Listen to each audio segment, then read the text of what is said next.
off your home, which is the case for many seniors, that no longer is the case. So we see a very disproportionate number of seniors that are impacted, often low-income seniors who don't understand the challenges and the difficulties of the tax sale system. The homeowner protection program provides support to them. The other piece that is critical with this legislation and with this program is that it's a non-lapsing fund. That means it accumulates resources so that as people make repayments from prior investments, it can be reinvested. So while it will only create initially 40 people a year who can be helped, it's cumulative. And over time, more and more people will be able to access these funds. And so that's actually a critical component to really being able to work on scale. So we applaud the department and the leadership of the Tax Sale Ombudsman. We thank the committee for their prior support, and we urge a favorable report for House Bill 16. Thank you. Thank you. And now I'd like to call Meredith Gerard for 2 minutes, please. Hello, thank you, Madam Chair. My name is Meredith Gerard. I'm Executive Director at Shore Legal Access, and we urge this committee to give a favorable report for House Bill 16. Shore Legal Access connects Eastern Shore people with limited financial means with access to legal representation when they otherwise would be shut out. We assist over 3,000 people a year through our small legal team and a network of volunteer attorneys. The majority of people who contact us for help with tax foreclosure are older adults who have a fixed income, and they're usually in this situation because of a precipitating event such as the death of a household member, an income earner, due to a large medical expense. And increasingly, we're seeing grandparents and great-grandparents who are now taking on the responsibility of raising their grandchildren and great-grandchildren. And the heartbreaking part of these situations is that it is a relatively small amount of money that they owe to be able to get back on top of things. A recent client of ours was an older couple that had scrimped and saved their earnings for many years. He was a truck driver and she was a daycare provider. And that's how they were able to buy their home many years ago. But they went into tax foreclosure because they had the new expense of caring for their grandchildren. And the homeowner protection program was their lifeline. It was the only way that this family was able to prevent themselves from becoming homeless. Funding for this program is vital, and we urge your support for increased and sustainable long-term regenerative resources for this program. Thank you very much for the opportunity to testify before you today. We urge your support. Thank you. Are there any questions from the committee? Okay, seeing none, thank you all very much. That concludes the hearing on House Bill 16. Delegate Kaiser, House Bill 40.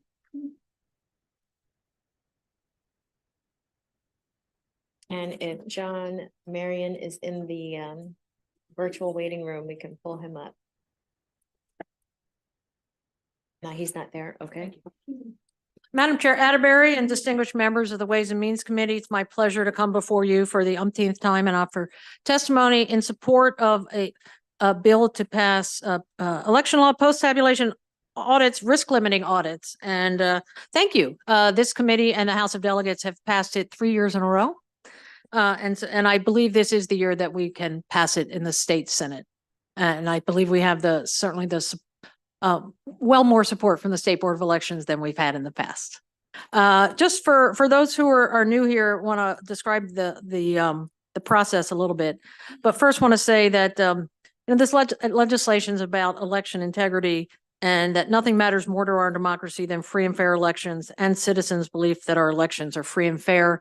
And I would like to point out, I started introducing this legislation long before there were as much on the national stage as we're talking about with elections. So this is something that I've been doing for even a few years before the 3 years that it passed. Risk limiting audits are the gold standard for ballot auditing because it uses a statistical means to confirm election results and takes full advantage of paper ballots. As you may know, the current process takes essentially a copy from a copier. And if a mistake is, if there's a mistake on the current ballot and someone's viewing it wrong, there will likely be that same mistake on the copy. It is not really an auditing procedure per se. And with risk limiting audits, what does it mean and why is it statistical? It would say if a race is close, 1 or 2% points away between the winner and loser, maybe you're looking at thousands of ballots. If the race is much closer, you differ by 10, 15 or more percentage points, it taking maybe just a couple hundred ballots to see the accuracy. And so this relies on that kind of statistical procedure. And I want to, the National Academies of Science, I have here my testimony. They say, in quote, the design and development of current computer systems, no matter how well constructed, cannot anticipate and prevent all possible means of attack. They further say there is no realistic mechanism to fully secure vote casting and tabulation computer systems from cyber threats. Therefore, a manual auditing procedure such as this would be necessary. So I can certainly answer more questions. I think maybe I'll have more technical support to my right here. But again, I appreciate the past support and hoping this is the last time I have to bring this bill before the committee and before the House. Thank you, Madam Chair. Are you just for questions or are you testifying? Okay, go ahead, sir. Good afternoon. My name is David Garris. I'm the president of the Maryland Association of Election Officials, as well as the director of the Anne Arundel County Board of Elections. So to speak to this bill, there is a lot of exciting new research in RLA audits going on nationally. This bill will allow Maryland to be part of that conversation. There is a lot of development, so the local boards want to be part of that solution as it goes forward. The comprehensive audits, we are doing comprehensive audits. However, as the Delegate Kaiser mentioned, they're not as in vogue as not trustworthy wouldn't be the word, but they're not as comprehensive as the RLA would be as ensuring that your results are absolutely every I is dotted, every T is crossed. So there's a lot to like with this RLA bill, and I'm happy to take any questions. Thank you. And John Marion is here, I believe.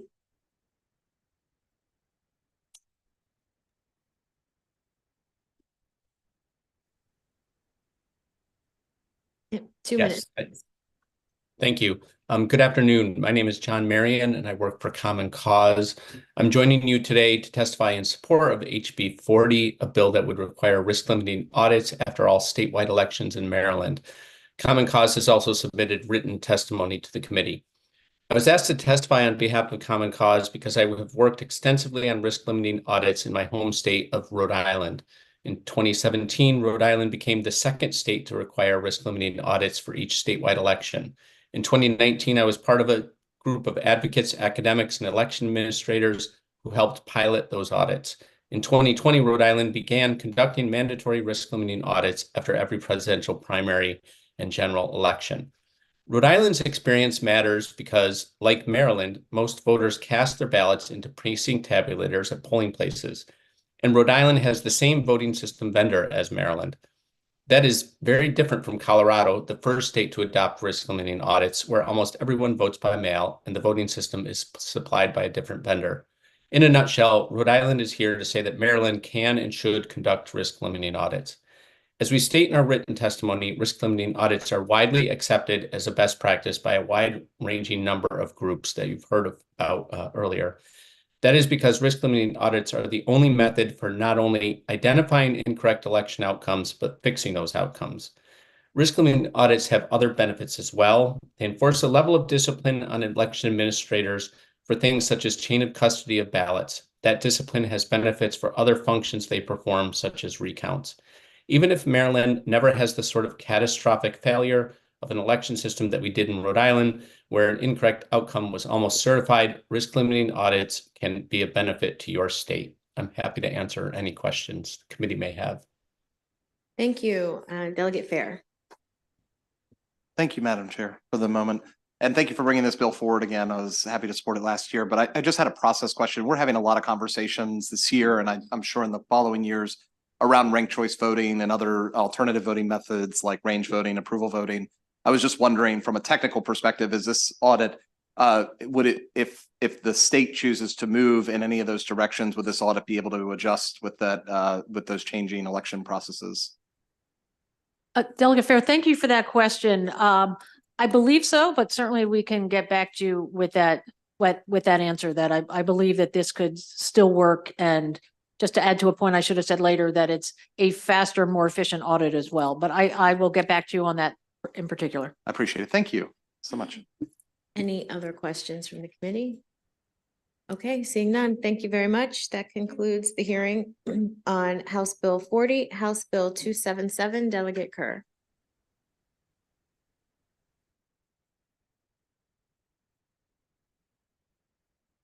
Madam Chair, Madam Vice Chair, 2 days in a row. It looks like HGO Day today in Ways and Means.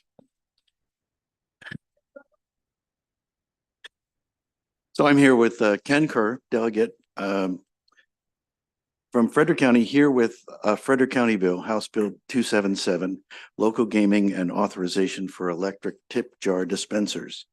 So tip jar gaming has been in Frederick County a long time. It's an activity that takes place at fraternal, veterans, charitable organizations, volunteer fire companies, as a means to support their operations and fund their philanthropic activities and their community programs. Now, in Frederick, this is licensed and regulated by the Frederick County Gaming Commission. So clubs like the Elks and the AMVETS and the Moose and the Eagles and the VFW offer various benefits to their members, like community service and social interaction, support for veterans. Fraternity clubs like the Moose and the Elks often promote a sense of community. So this can create a supportive, close-knit community. In the case of the Mountain City Elks Lodge, in the historically African-American part of town, this lodge is the center of social activity that helps bind this community together. They open the lodge at no charge for people to have gatherings after funerals and for things like the scout troops. So these organizations have a strong focus on philanthropy and charitable giving. So members take pride in contributing to causes that align with their club's mission. And the proceeds from this tip jar gaming are invested in the community, supplementing essential government services and providing somewhat of a social safety net. So these clubs also often engage in civic activities, promoting patriotism, community involvement. So this is Frederick County delegation. Local legislation only affects Frederick County, and it makes a single change to gaming activity by allowing the dispensing of tip jar tickets electronically.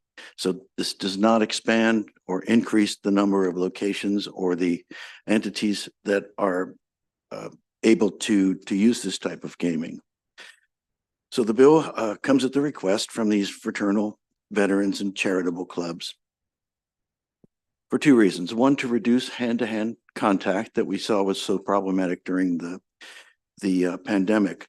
And these organizations are also finding it difficult to find enough employees to cover all the shifts. So servers have to tend to customers' requests for drinks and food, and they also have to sell and dispense and redeem these tip jar tickets. So the electronic tip jar dispenser will free up the servers to tend to the customers while still allowing the club to enjoy the proceeds that allow them to continue their philanthropic and charitable mission. This legislation was unanimously approved by the Frederick County delegation and is the same legislation that was introduced last year. It just changes one word. It adds the word dispensing to give clarity to the bill. The bill is still under my name, and I would ask that the committee amend it to a Frederick County delegation bill. You should have a letter of delegation support. And with that, I will just simply ask for a favorable report on House Bill 277. Thank you. Are there any questions from the committee?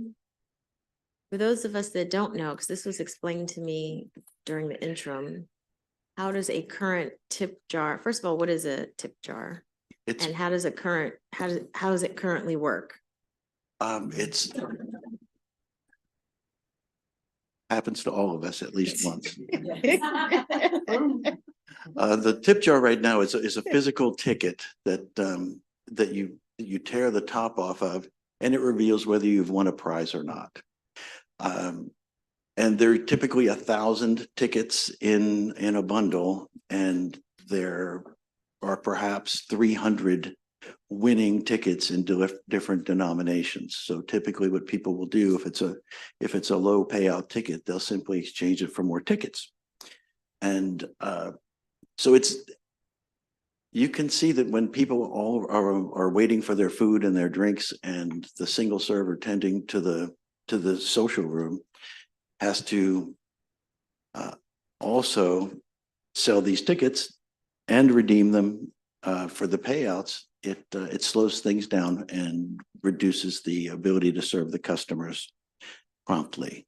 So you had mentioned COVID and people are more concerned about germs and the like. So now, is this accurate? It's literally like a jar that everyone has to stick their hand in. Just the server. Just the sticks server, hand hands in and out. And the Okay. server has to transfer the tickets by hand to the other person. So this would be an electronic dispenser. It might help to think of it like a book. If you go to the bookstore and you buy a book, you physically hold it and you turn the pages and you read it actively. Well, the electronic dispenser is kind of like an audio book. It's the same content, it's the same plot, it's the same words. It's just that those are given to you electronically rather than you being more active in the process. And so the machines will just dispense. They're not reading any information on the ticket, right? No, it's the same odds. It's the same general principle of the game. The game doesn't change, just the Okay. way that the patrons receive the tickets changes. Okay, thank you. Delegate Ebersol. Way of distinguishing the difference would be if I was buying a lottery ticket, I can go to my 7-Eleven and someone has to hand it to me, Mhm. or they have them in the grocery store where there's a machine that will give them to me. Is that a fair comparison? That's a fair comparison. Thanks. That gives you a good visual on it. Thank you. Any other questions from the committee? Okay, seeing none. Thank you very much, Delegate Kerr. And that concludes the hearing on House Bill 277. House Bill 29 has been withdrawn.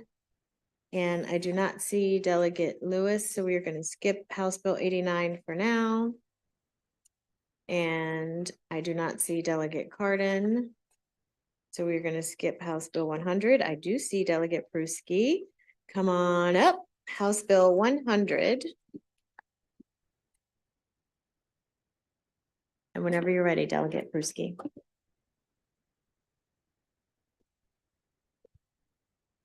Good afternoon, Chairwoman Atterbury, Madam Chairwoman Wilkins, and the committee. Thank you for allowing me to testify here today. The current bill is property tax credit for dwelling house of disabled veterans alterations. HB 63 looks to add disabled veterans who are currently excluded from a property tax credit in a county or municipality. Currently, disabled veterans that are permanently disabled are included in current statute. What's not included, and this is the remedy, is to include veterans who have a non-permanent service disability with a rating of 100% by the U.S. Veteran Administration. Once again, 100% rating of non-permanent service-connected disability. This change being proposed in this bill would include those individuals who would have that rating from the VA. How is the VA rate a veteran? It is a lengthy process. You'll hear testimony from Mr. Tucker in a second to talk about that process. How does a county or municipality review applications to determine eligibility? A disabled veteran must apply for the property tax credit in municipality. They provide a copy of their disabled discharge certificate and where they serve from their active duty military, naval, or air service, and then their certification. Their certification is from the U.S. Veterans Administration. And again, that also includes permanent or non-permanent disability, depending on rating. What is the impact of this credit? Veterans throughout Maryland, the disabled veterans that we have, make up a small portion of our state, but they also face some of the greatest challenges related to quality of life, employment, and healthcare. I witnessed myself, an uncle who never got disability, but certainly we had to care for him as a family. And in addition, at the Veterans Administration, when through high school and even after, I would volunteer with veterans who did not have families and saw the reaction of certainly the support that was not provided. In summary, veterans not covered again for this property tax credit is only simply adding those 100% of non-permanent disabled veterans. I want to thank Mr. Tucker, who's going to testify in a second, who's a member in our local community.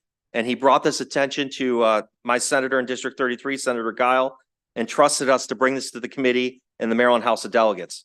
I'm asking for a favorable report in your consideration to help those in this state who mostly need it. Thank you.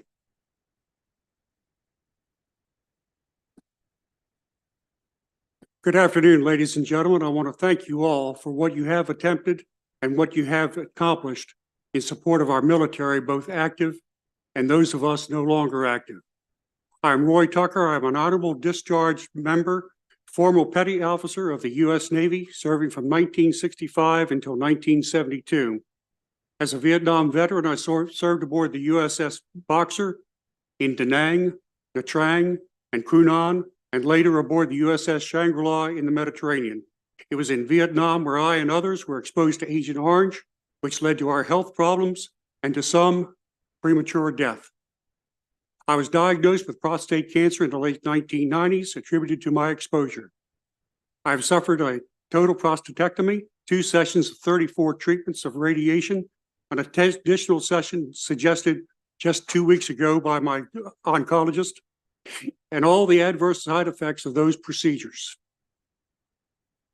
Each time I was told that I was healed, but the disease returned, identified by PET scans showing cancerous growth and a rising PSA level showing it to be prostate cancer. And now the cancer is in my lymph nodes adjacent to my pancreas. Because of declining health, I have not been able to work since 2018.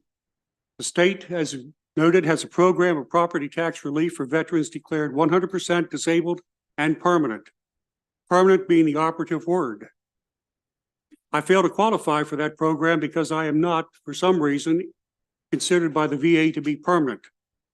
Our county has a tax relief program based on a sliding disability scale of 10% to 99%. I fell through that crack between the state and the county program. Asking for myself, and above all, for any other affected veterans, I ask you to patch that crack. I ask you to increase the county program from 99 to 100% by your support of this bill. I thank you in advance for your kind attention to this matter. First, thank you. Thank you for your service to our country. And thank you for coming today to testify on this matter. Does anyone have any questions for Delegate Pruski or yes, Delegate Henson? Thank you, Madam Chair, and thank you to my colleague from Anne Arundel County for bringing this important bill, and thank you for your service, Mr. Tucker. Delegate Pruski, in the fiscal note, it says that Anne Arundel and Frederick counties have authorized a property tax credit to disabled veterans and surviving spouses. How would your bill impact with the work that's been done in Anne Arundel County? Yeah, so the additional piece would require those eligible to be added in. If you look at the fiscal note, not every county could come up with data because there's not a lot. There really is not, but there would probably have to be a survey. I know we talked to Mako about that as well, but ultimately the 100% non-permanent would be added. So it would be some additional impact. There is a fiscal impact, but the reality is Mr. Tucker stated, I believe that those should be included, and I think it's minimal. Thank you. Thank you for your testimony in the bill. Thanks, Madam Chair. Any other questions for these two? Okay, thank you. We have Mr. Canali would like to come up and testify. Thank you, sir. You can step back. Thank you.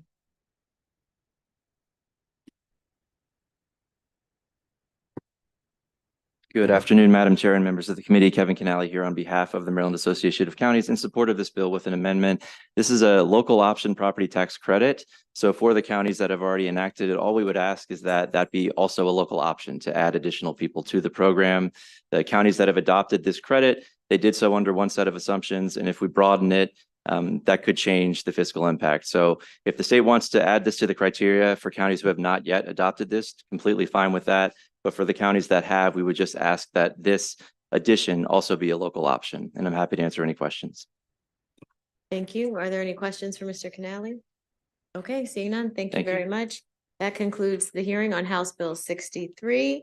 I'm going to go out of order, folks, and I'm going to call House Bill 218 because I see Delegate Stewart here. Welcome to Ways and Means. Come on up. You come on. Could I go ahead and bring a couple witnesses up with me? Well, thank you very much for the hospitality, Madam Chair. Great to see you. I do not see my favorite vice chair here, but I will say good afternoon to her as well, and abstentia. And hello to the members of the Ways and Means Committee. For the record, I'm Delegate Vaughn Stewart, and this is House Bill 218. So I know you guys are going to be talking a little bit about tax credits today, and you're going to be talking about tax credits a lot this session, as you always do. But I've got a true unicorn bill here for you, ladies and gentlemen of the Ways and Means Committee. This is a tax credit bill that is, wait for it, drum roll please, revenue positive. This is a revenue generating tax credit bill.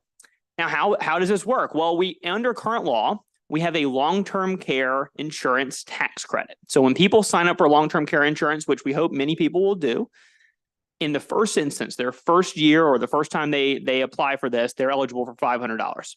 This costs the state per the fiscal note, costs the state $1.9 million a year. What the bill does is it proposes replacing this one-time $500 tax credit for new signups for long-term care insurance with instead an annual tax credit targeted at a much smaller sliver of the senior population.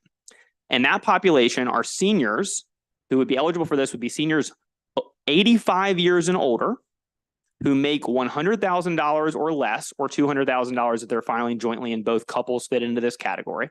They would be eligible to receive the lesser of $1,500 a year, or 15% of what their actual long-term care insurance premiums will be. Because the average cost for long-term care insurance premiums, if you're following the math here, is usually about $2,000, but maybe on the higher end, something like $3,000 a year. We're expecting this tax credit program to be about $500 for folks who are 85 plus, who are under $100,000 a year. Right now, there's no income restriction to this. Right now, so basically, if you follow the math here, I'm sorry that I'm running so much math by you so early in the day, but essentially, if it's $500 now and it's $2 million a year, you're talking about 400 people. 4,000 people, not 400, 4,000 people that are taking this every year. We know that 4,000 people will not be taking this tax credit a year if we change it. The reason is because there are far less than 4,000 people who meet these requirements, who purchased a long-term care insurance policy before 2004, who are 85 and who make less than $100,000. So now, why are we targeting this population in particular? I have come before you in past years with a bill that was more expansive. I have narrowed it this year to try to make it revenue positive because I know we have an out year fiscal, structural deficit, as y'all know, as y'all's committee knows, much more so than mine in this state. So I have attempted to narrowly tailor the bill so we can have our cake and eat it too. We can benefit a sliver of seniors who need it the most, and we can also generate a little bit extra revenue for the general fund. The reason, as I've explained, and so maybe there are some new members of the committee, the reason we're focused on this tiny senior population is not just because we love them, but we do, but it's because the insurance companies in this state, through some faulty actuarial math, mispriced these long-term care insurance policies, these vintage plans that folks bought before 2004. So there's a class of seniors in this state who did everything right. They bought the policies on time when they were in their 50s or their early 60s. They thought they were saving the state money because they weren't going to have to rely on Medicaid to pay for nursing home. Because remember, guys, Medicare does not cover long-term care expenses, unless it's at all. And Medicaid only covers it for nursing homes. Long-term care insurance is the only way you can avoid paying out of pocket for they were paying their premiums. They were ready to pay their premiums year after year. But because the policies were grossly mispriced because of errors that were not their fault, they were facing 15% premium increases year after year after year after year for more than a decade. So these folks have been gouged, but they've stuck with it. And they've saved taxpayers millions of dollars in the process. Because if they had dropped out, and many people did drop out, but if they had dropped out, they would have had to rely on Medicaid, which means that all taxpayers would have to pick up their bill and all of their long-term care costs. So in conclusion, I know there was a lot of math. It was very wonky, but the thing to remember is this. This is revenue positive in two ways. One, just literally, we are going to be spending less a year than we are currently if we pass this bill.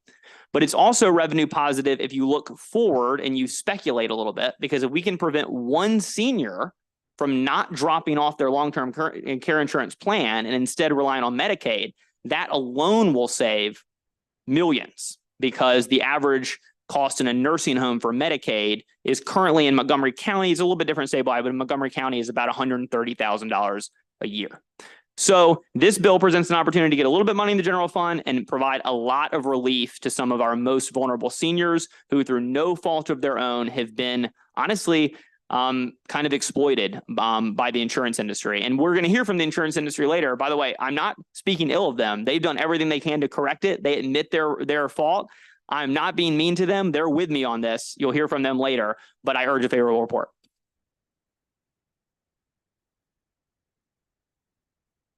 Good afternoon. Thank you, Madam Chairman and members of the committee. I am Barbara Levin. I'm a resident of Leisure World in Montgomery County in Silver Spring. Our community is for citizens 55 plus. We have over 8,000 residents in our community. Okay. I do not know how many are over or 85 or older.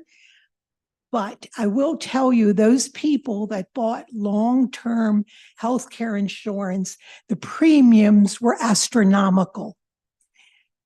So much so that a lot of them had to drop their insurance. This bill would give people over 85 who make not that much income.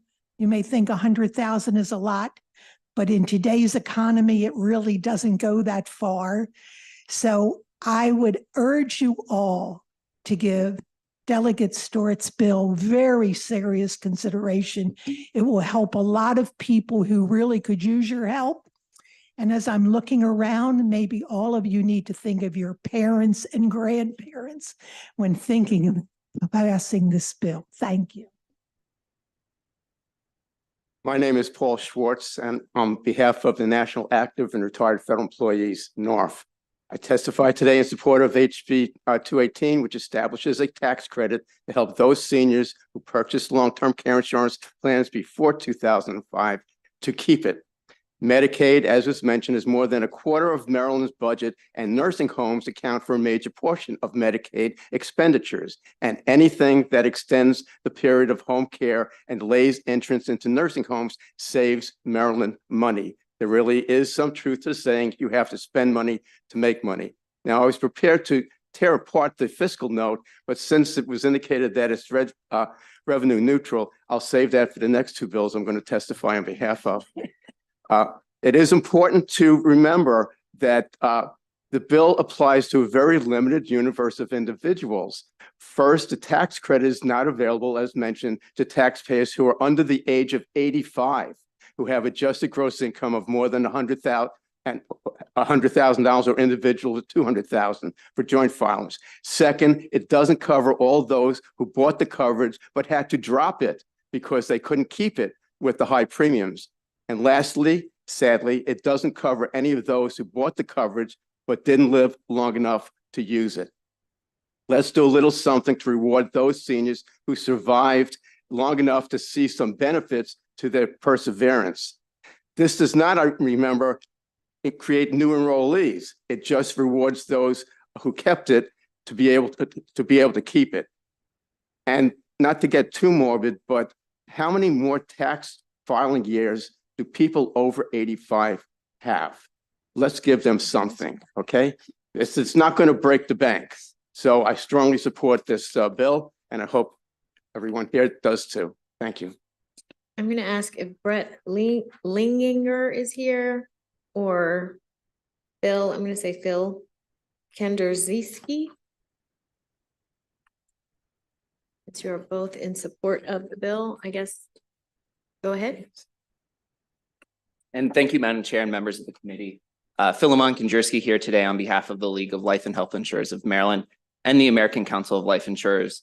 Together, these two organizations account for about 90% of all long-term care policies written in the state of Maryland. We're here today in strong support of House Bill 218 because we think it's an important tool to encourage Marylanders to keep their LTC coverage. The cost of staying in a nursing home, as you heard, has increased dramatically. At current prices and what we expect in the future, An unexpected need for long-term care could easily wipe out a lifetime of retirement savings. Long-term care insurance can provide financial protection and peace of mind. Any incentive like this bill for Marylanders to keep this coverage is a long-term investment to save the state and Marylanders money. We'd like to thank Delegate Stewart for introducing this important legislation, and we urge the committee to give House Bill 218 a favorable report. I'd also add, I think Mr. Leininger could not make it today. He was between some things, but he expresses his regret and wanted me to convey that NAFA, who is his client, is also in support of this bill. Thank you. Appreciate that. Okay, Delegate Hornberger. Thank you, Madam Chair. Just because the fiscal note isn't very clear on this, the last policy was, these are legacies, sold in 2004. What was the youngest cohort that purchased them? Do we know that?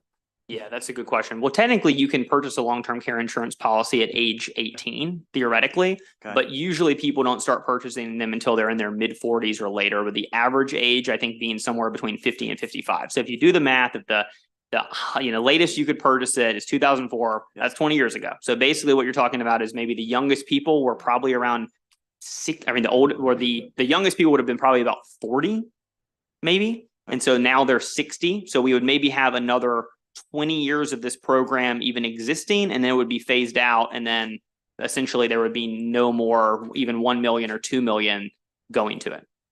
Okay, and then what would be if you opted in everyone? Because I'm assuming the people that are under 85 are facing the same sort of dire straits.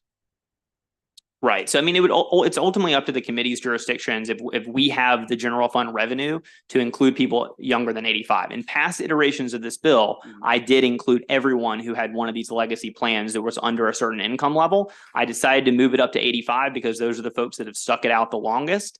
If it was the committee's intent, I would obviously be willing to have it open up to more people. But the fiscal reality is we chose 85 because we wanted it to generate revenue rather than cost it. And then the last question, if I may, are these plans transferable? I know there's a secondary market now for insurance payout plans. I don't think so. Yeah. I don't believe so, but I'm happy to Non-transferable. follow Yeah. up with your. Okay, yeah, if you could on that too, because that's going to impact the. Yeah, I don't think they're transferable. Okay, thank you. Delegate Feldmark. Thank you, Madam Chair. And thank you, Delegate, for this bill. I do love a good unicorn. But I have to ask because the fiscal note doesn't suggest it's unicorn status. And so, I guess I'm just looking at this fiscal note that says general fund revenues may decrease and refers to the precise impact being difficult to estimate because of the considerable uncertainty. Can you say a little bit more, or I know Mr. Schwartz mentioned he was ready to tear apart the fiscal note. Can you help us understand the discrepancy in your expectations? Yes. So we got some numbers from the MIA last year that suggested that basically there were 7,000 Marylanders that had one of these legacy policies, period. So without any age restriction or any income restriction, there were about 7,000 people. So if you did the math and you said 7,000 times about 500, we'll say, is the average benefit under the bill, then you would exceed the 2 million that we currently spend, and it would be revenue negative. However, we have reached out to the MIA. We're waiting for them to confirm some new numbers under the bill. We should have that to the committee all the way valid and confirmed. I've gotten an initial word from them that if you take the income and you take the age and you take the drop off, right? Because not every eligible person is going to actually apply. Then you're going to be left with fewer than 4,000 people apply. And as long as there are fewer than 4,000, it's revenue positive. If it's more than 4,000, then it could be revenue negative, but you would still need like 5,000, 6,000, et cetera, for it to even cost like $1 million a year. So even if it was revenue negative, it wouldn't be that expensive. But we will happily follow up with Madam Chair and Madam Vice Chair and the whole committee and the subcommittee chair to make sure that you guys have the freshest numbers under the MIA. But that's why there's some discrepancy between my unicorn pronouncements and the fiscal note, is because I think MIA had not given that data to the to DLS, and they have given it to me. Delegate Henson. Thank you, Madam Chair, and thank you to the bill sponsor. I want to make sure I understand the mechanics of the bill correctly. would it exclude from the tax credit, which is now the one-time tax credit, anyone who's younger than 85 years of age, and also people who earn more than $100,000? So those two groups would drop off from eligibility. That's correct. If you Okay. are under 85, you're out. And also, if you make more than 100K in retirement income, which, as Ms. Levin said, like, that's not a ton depending on where you live in the state, but it's also not nothing. So we wanted to try to set an income threshold that excluded the highest earners, that was inclusive, but at the same time, wasn't so low that there were very, very few people who could qualify. Sure. Have you given any consideration to any unintended disproportionate impacts? I just Googled life expectancies and demographics in Maryland, and it looks like the lowest life expectancy are Black men at 71.8 years of age. And then the highest life expectancy are in your county, is the place with the highest life expectancy. White women there have 86.2 years of life expectancy. So have you thought about if you adjust that number to 85, who you might be excluding? We did think about that. And this topic comes off a lot in the context about lowering the retirement age, for example, also has a disproportionate racial impact. And that's why we wanted to make sure to lower the income as well. Because by lowering the income and then also raising the age, we were hoping to get at least some more equity as it pertains to race and socioeconomic status. Ultimately, it's up to the committee, though. At the end of the day, we only have a certain amount of revenue in the budget. If the committee wanted to, for example, lower the age and also lower the income threshold in the name of racial equity, that's not something that I would oppose. Thank you, Delegate. Thanks, Madam Chair. Delegate Hartman. Thank you, Madam Chair, and thank you for bringing the bill. So just for clarification, you said 100,000 in retirement income. So if I had a $20,000 pension, but $100,000 in investment income of interest or something, would I be eligible? So if your total income that you put on your taxes exceeds $100,000, regardless of the source. So if you had 100 investment and you had a 20K pension, you'd have $120,000 income and you would not be eligible. That clarifies, because you said retirement income, and that's what. Rick Oh, said. yeah, sorry. Yeah, I just meant, I guess, you're right. That wasn't very Total precise. income. I mean, income as a retiree, not specifically retirement income, but I appreciate the opportunity to clarify that. Any more questions from the committee? Okay, well, I want to thank you for bringing this bill again. I think it's really important. My parents are in their 70s, and I recall them talking to me some years ago about long-term care insurance. They haven't had to use it yet. They're still very, very functional and doing well. But I know that my boyfriend's dad has fallen ill, and now he's got to go into find somewhere to live. I mean, we're talking like $15,000-$20,000 a month. Yeah. A month. So this is a really important issue. So I appreciate you bringing it again. Thank you. Thank you, Madam Chair. Thank you. And that concludes the testimony on House Bill 218. I just want to take a second to welcome Community Bridges, who was announced on the House floor, just to welcome you all to the Ways and Means Committee. I know you hail from District 20. Our Madam Vice Chair will probably be back in soon. She represents District 20, but she got called out for a meeting. But welcome to the Ways and Means Committee. Welcome them, folks.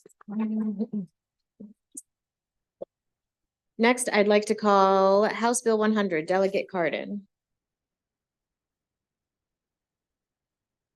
Thank you, Madam Chair, and thank you for taking me out of order. I apologize. I was running around and doing too many things at once, and it's always a pleasure to be back in Ways and Means. I spent some time here in years past, and listening to some of your tax debate and conversation brings back very fond memories. So I enjoy seeing the products that you bring out. This last bill seemed to be very interesting. House Bill 100, for the record, John Cardin asking for a favorable report on House Bill 100. It is a change to the inheritance tax policy. I have a constituent who called me up and said, I lived with my uncle in his house. He willed it to me, and the house was worth about $500,000. He had been living there for years.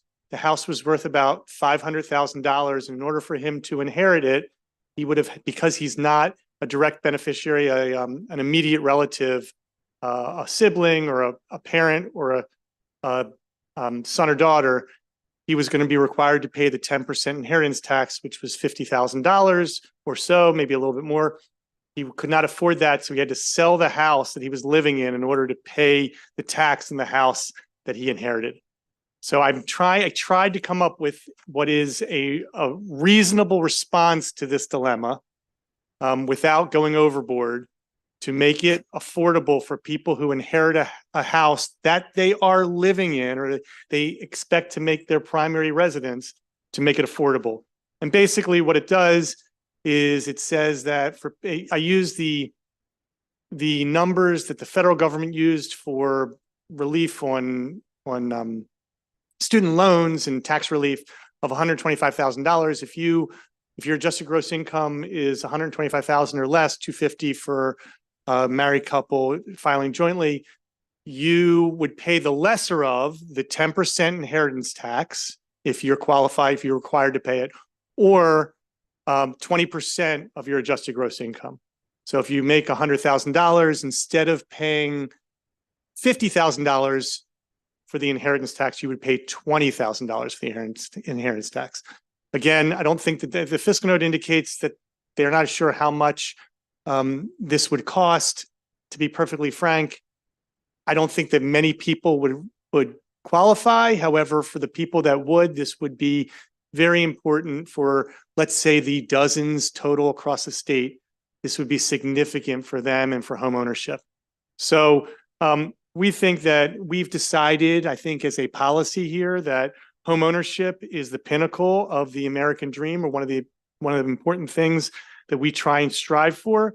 And we shouldn't give people the Hobson's choice of either having to sell the house to keep the house, or sell the house to pay the taxes and not being able to keep the house, I guess. So that's the bill. I tried to be balanced with it. I tried to make it so that it both makes sense and doesn't cost very much money, but also gives people a chance for home ownership. Thank you. Is Matthew Markhorn here? Matthew Markhorn, he signed up favorable, but he's not here. So committee, are there any questions? Okay, seeing none. Thank you very much, Delegate Cardin. Thank you, Madam Chair. That concludes the testimony on House Bill 100. House Bill 89, Delegate Lewis, welcome to Ways and Means. Madam Chair, Madam Vice Chair, esteemed colleagues on the illustrious Ways and Means Committee, I'm Delegate Robin Lewis here on behalf of House Bill 89, which I've lovingly entitled the One Less Car Act of 2024. This is a bill about fairness. In Maryland and across the country, we subsidize car ownership.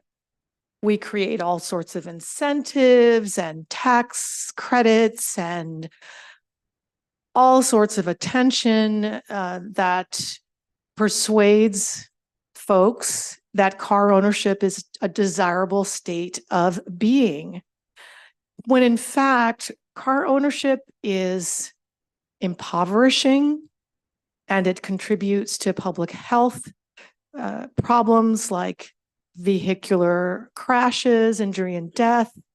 And it really, car ownership hits people in their pockets.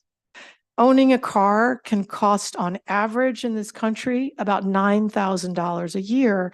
And I don't know about you, but my dad taught me to calculate in my head how much money you have to earn to pay X amount of expenses, and to have $9,000 to pay just the cost of ownership means you have to earn about $15,000 a year. In Maryland, the average household per capita income, it's about $42,000. So we're talking about an incredible pocketbook impact for car ownership. This bill attempts to set that unfairness right. It proposes to give a small tax credit, and I know you guys love tax credits on this committee, a very modest tax credit to individuals living in the state of Maryland who get rid of a car, a $1,000 acknowledgement that going car light or car free is actually a state of existence that we want to encourage, especially as we strive to reach our climate goals, to achieve a vision zero road and deaths and road injuries in our state, and to create environments and communities that put human beings and their freedom of mobility first. Now, that said, some of you may have noticed the fiscal note associated with this well-intentioned bill. If you haven't, I'll just let you know that for some inconceivable reason, the fiscal note came back pretty impressively big, but I have an answer for that. Because this has never been tried before in Maryland, it's hard to figure out how to make it work. And the bill's intent was to provide a tax credit incentive for individuals getting rid of a car. I believe our very wonderful colleagues in the drafting office may have conceived this differently and calculated a tax credit for every human being living in Maryland who doesn't own a car. It's a little bit different. Getting rid of a car and just not owning a car, those are two different states of being. I want to incentivize getting rid of a car. So I believe that with some work and deliberation, we can bring the fiscal note down. And I look forward to your support for this bill. Thank you so much. Thank you. There was another individual signed up to testify favorably, Dan Reed. Is it all right? Can I bring him up? Is that all right with Oh, you? yeah, Yes. absolutely. Okay, he's not far.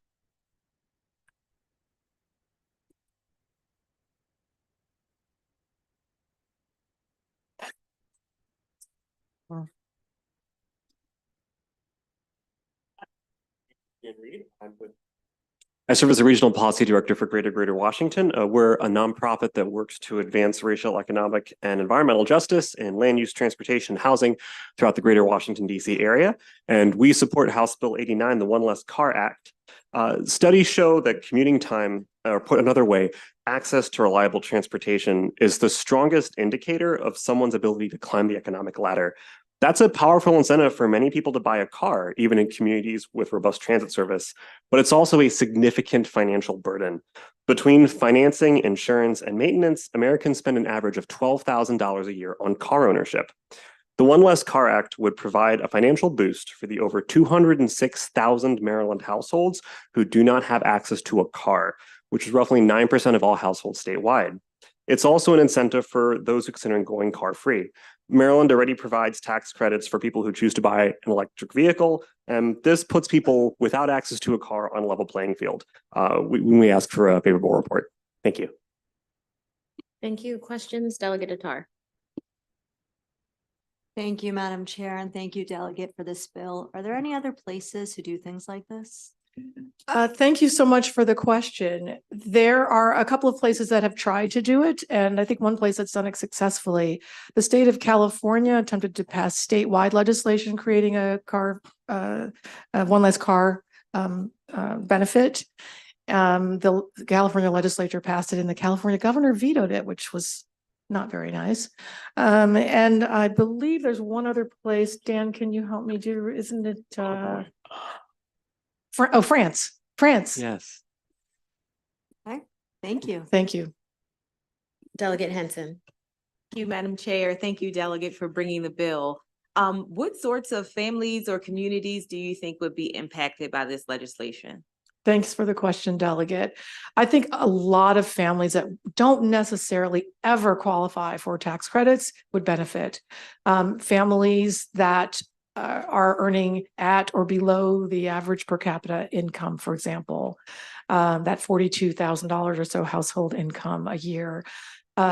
Young people who live in suburban and urban areas of our state, Central Marylanders, who are sick and tired of traffic and being dependent on driving everywhere, those who can count on reliable transit or can move around reasonably with transit, walking or biking.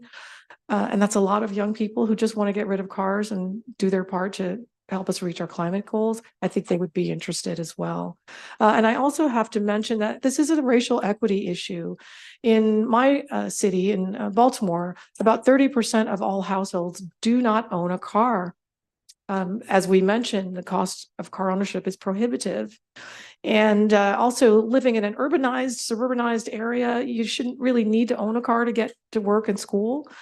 So it just really levels the playing field, as Dan said, for folks in our state who would never otherwise benefit from this kind of largesse.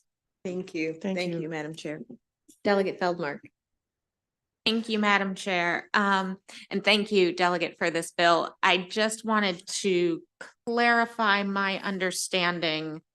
As you were referring to the fiscal note, I think you explained an important distinction, which I'm not sure I'm seeing in the bill, but I believe you said it's not your intent that this tax credit would be for anyone who doesn't own a car, but actually for folks who own a car to have an incentive to get rid of their car. That's exactly. To own one less car than they did previously. Correct. Thank you so much for giving me a chance to underscore that.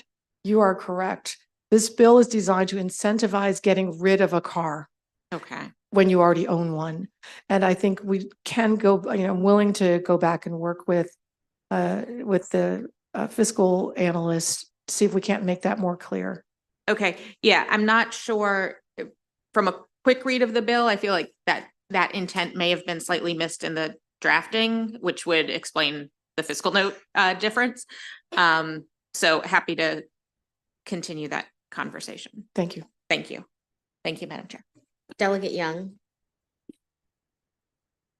Thank you, Madam Chair, and always a pleasure, Delegate Lewis. My question is also with regard to the intent. Just trying to figure out how the mechanics will work if we were to able to effectuate said intent. Would we, I guess, go to MVA, look at the registrations and see which ones came off the roll? Is that what the idea would be? That was exactly the idea. We thought about working with the comptroller's office perhaps, but ultimately it really is the MVA that maintains the car registrations. And we believe there's a mechanism. They could use a relatively simple paper mechanism and manual step when folks are filing their taxes or getting rid of a car, check a box and say, I've gotten rid of this car, and they could verify it. That's our belief. We don't think it would be onerous. And lastly, I could use this tax credit to buy an e-bike. Isn't that so? Thank you for that question. I actually have a bill for that. And I don't remember if it's coming to this esteemed committee, but I look forward to discussing it with all of you. Thank you, Delegate. Thank you, Madam Chair. Delegate Fair.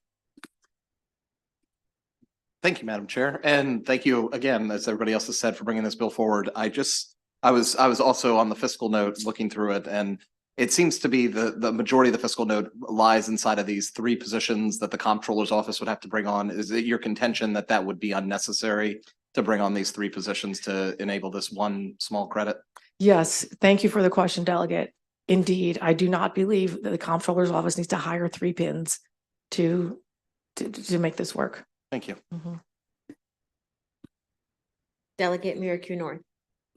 Chair, and thank you, Delegate, for bringing this bill. So the best way to ask this question is to give my true life story. I had to get rid of my car this year.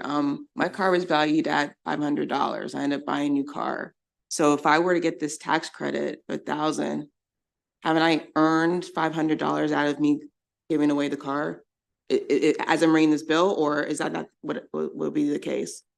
Help me with the math a little bit. I'm on HGO. Sure. So if I had a car valued at $500, and I wanted to give it away to go car free, and I got the tax credit $1,000, when I be gaining $500 out of this venture, I'm not going to buy an e-bike with it, but I'm just trying to understand it. Okay. Yeah, you would. You Okay. would, in fact. Okay. Thank you for the question. Okay. And it's an incentive. Mm-hmm. It's a modest incentive, but an incentive that would otherwise be unavailable to you. There are incentives for the purchase of cars and et cetera. Nothing like this exists for the situation you describe. Right, because I end up having to donate it because they're like, it's not even worth you trying to sell it. Just go ahead and donate it, which is what we end up doing. Right, which is a worthy, outcome but Right. but this, I think, would help more people make that choice for different kinds of reasons. Right. But thank you. I just want to make sure. Thank you so much. Mhm. Thank you. Any further questions? Okay, thank you very much, Delegate Lewis. That concludes the hearing on House Bill 89. Delegate Hartman, House Bill 147. Oh, ladies, here is Madam Vice Chair from District 20. Thank you so much. I know. I know. She's like,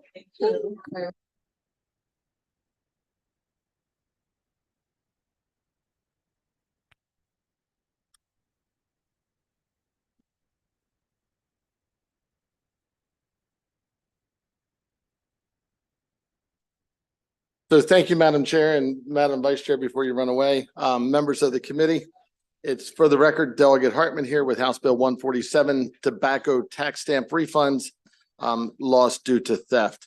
So House Bill 147 aims to help businesses that have been negatively impacted by stolen goods.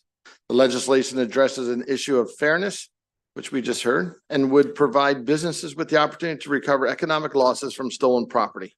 Specifically, HB 147 will allow businesses to receive a refund for tobacco tax stamps that are fixed to a product and later stolen. So a few years ago, the District of Columbia passed legislation banning the sale of menthol cigarettes. Since this change has occurred, criminal conduct has significantly increased towards delivery trucks that are making deliveries to retail establishments in bordering Maryland counties. Criminals are stealing inventory of menthol cigarettes from delivery trucks to sell them on the black market. These stolen cigarettes contain the Maryland state tax stamp on each package as required by law to legally be sold. Additionally, under current law, a tobacco wholesaler may recover losses from stamped cigarette packs that are damaged in a flood or in a fire, but not if they are stolen.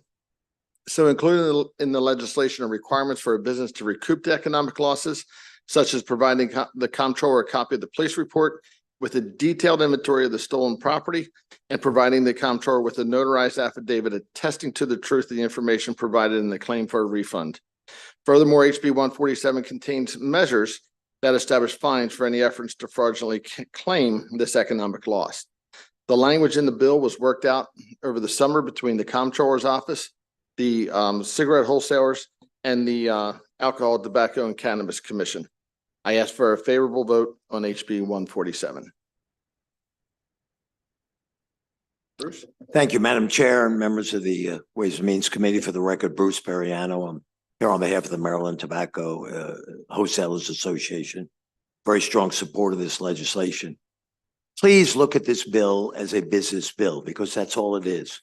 Whatever your views are about smoking and the use of tobacco, very respectfully, are irrelevant here. Tobacco sales and smoking among adults is legal in the state of Maryland. And my clients in reality are agents of the state of Maryland because we in our offices stamp the cigarettes so that they can be sold legally. We collect the taxes that the state uses for its budget purposes. And as indicated by the sponsor, and I thank Senator Delegate Hartman very greatly, unfortunately, there have been criminal activity, very serious criminal activity at gunpoint as to the delivery by my wholesalers to retail stores of these cigarettes and primarily menthol cigarettes as a result of legislation passed in the District of Columbia. And it's real. It's happened often. Thank God no one has been killed. But the point is, we buy the cigarette tax stamps in advance. We lay out the money and it's put on the cigarettes. When it's collected, it goes back to it goes to us as a reimbursement. We've already paid the state for the rolls of stamps that we have purchased. We're just asking an expansion of the law because of this circumstance. Current law already recognizes the reimbursement and refunding to tobacco wholesalers of the stamps on cigarettes that are either broken or staled or no longer being sold by the retailer. So we're not asking for anything new. We're just asking in light of this very regretful situation in equity and in business fairness.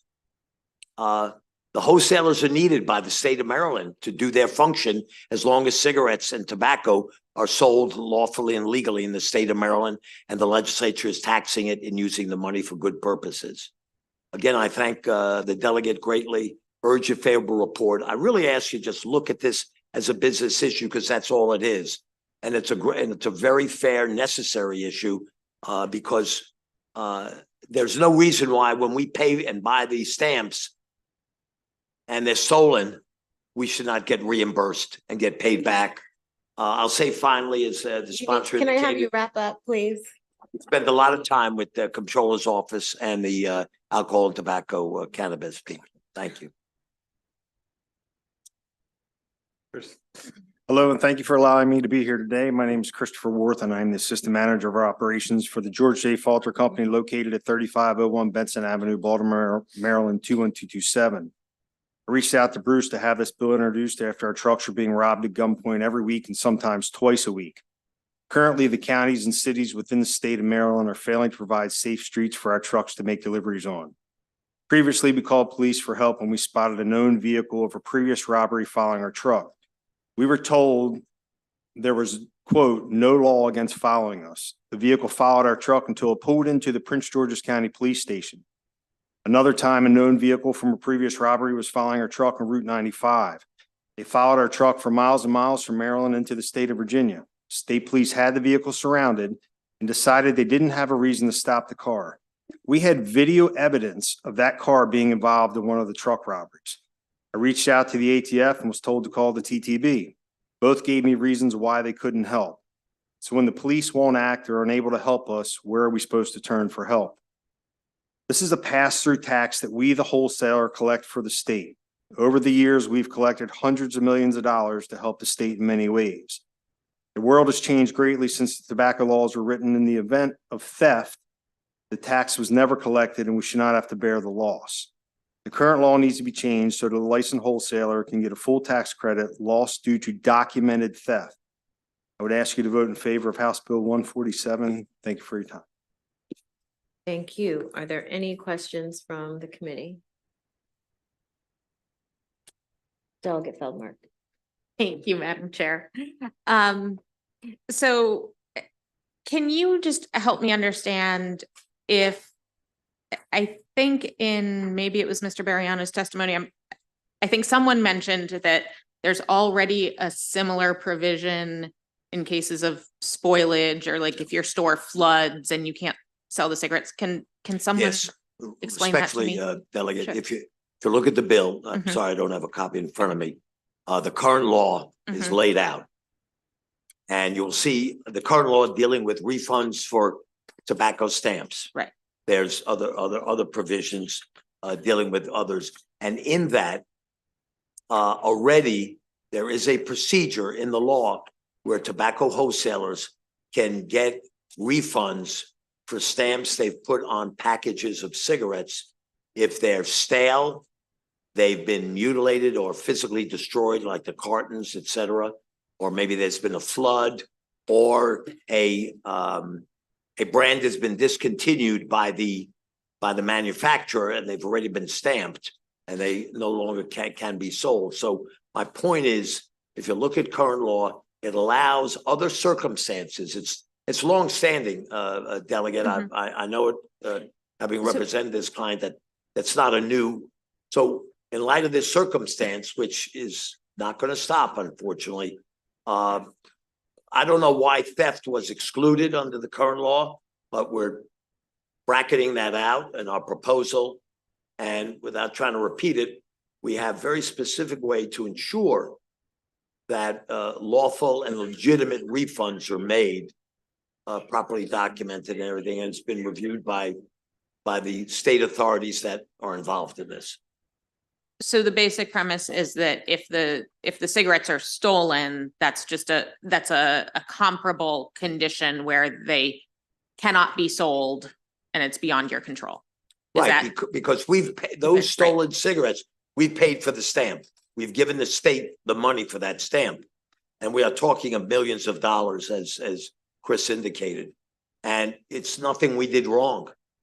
I think it's a natural extension of the spirit of the current law, deal with an unfortunate new circumstance that never occurred before. Got it. Okay, Thank you. thank you. Thank you, Madam Excuse Chair. me. Any other questions? May I say this? Can I credit, and thank you, Delegate. It's a credit, not a refund. Okay, any other questions from the committee? Okay, seeing none, thank you very much. That you. concludes the hearing on House Bill 147. Delegate Hartman, House Bill 186.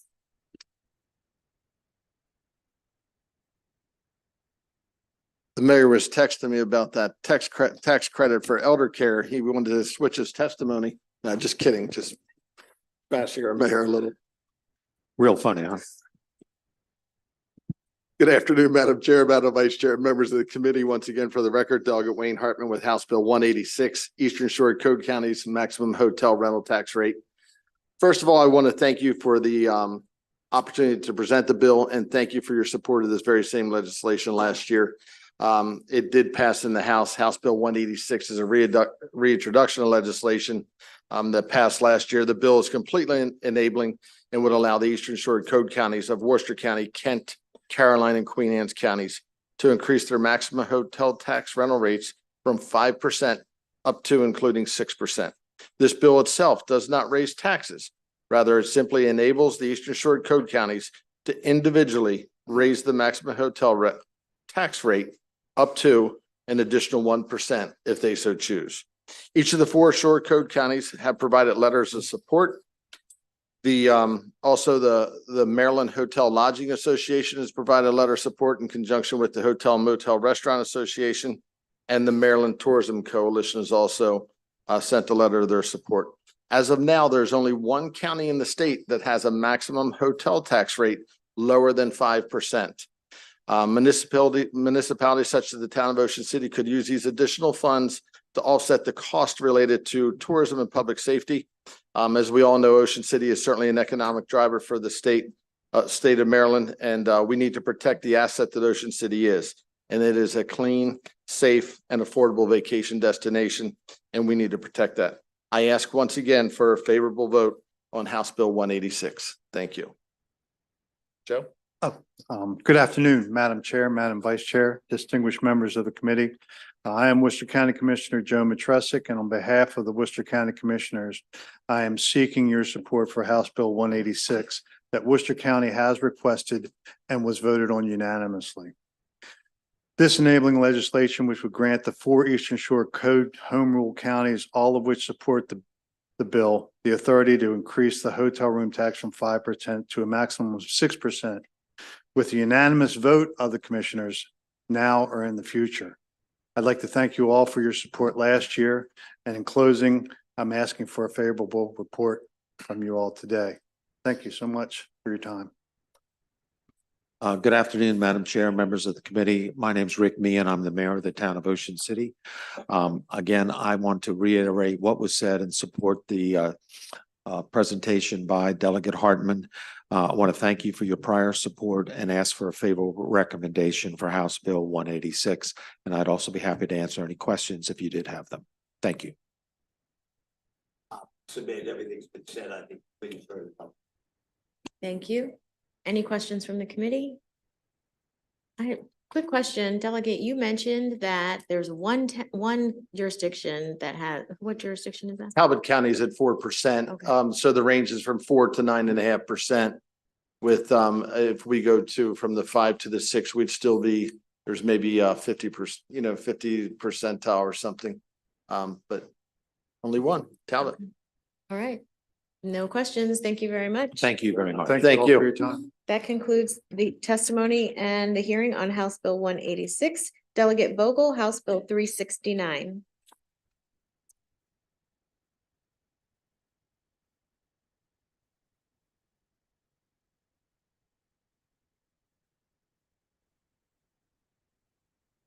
And I have Paul Schwartz, Tammy Brenshahan, and Paul Sundell. I hear Tammy is on her way, Madam Chair. Okay. Madam Chair, Madam Vice Chair, and members of the great House Ways and Means Committee. Here's Tammy. Uh, Here's Tammy. Hello, Tammy. Welcome. In 2022, a senior tax credit was established by the legislature to provide an amount of $1,000 for individuals above 65 whose federally adjusted gross income does not exceed $100,000.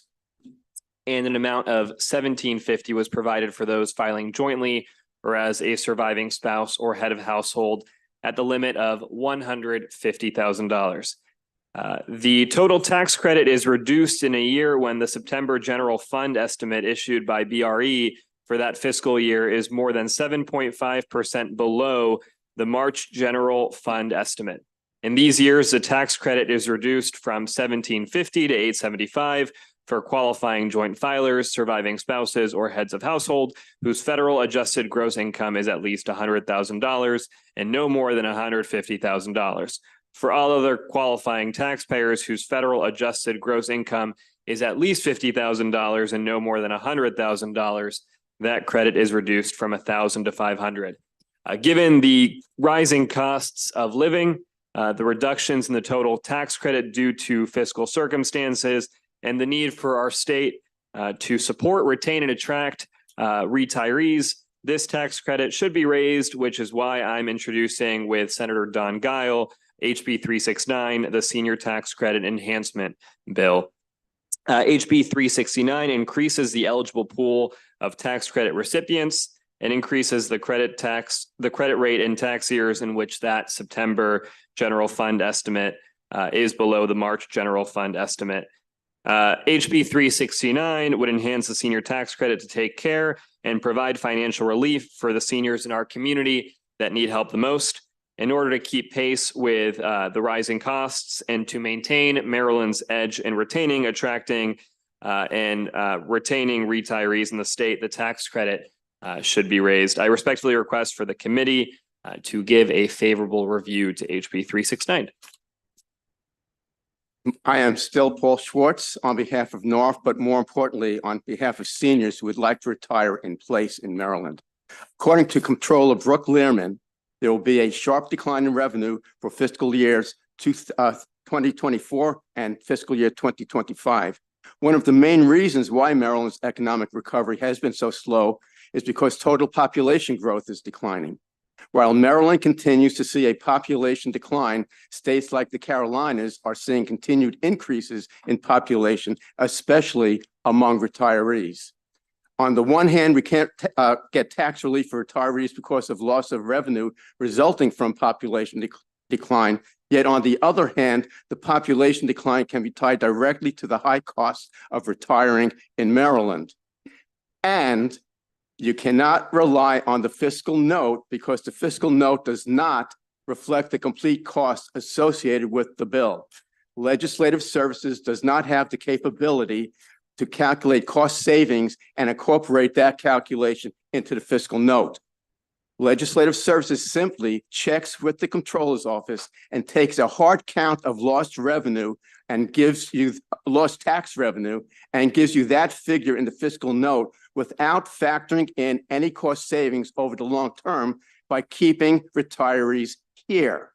Let's make it a little bit easier for retirees to retire in place right here in Maryland and not watch them move to a more tax-friendly state and thereby lose their tax money, including sales tax, fuel tax, and property tax.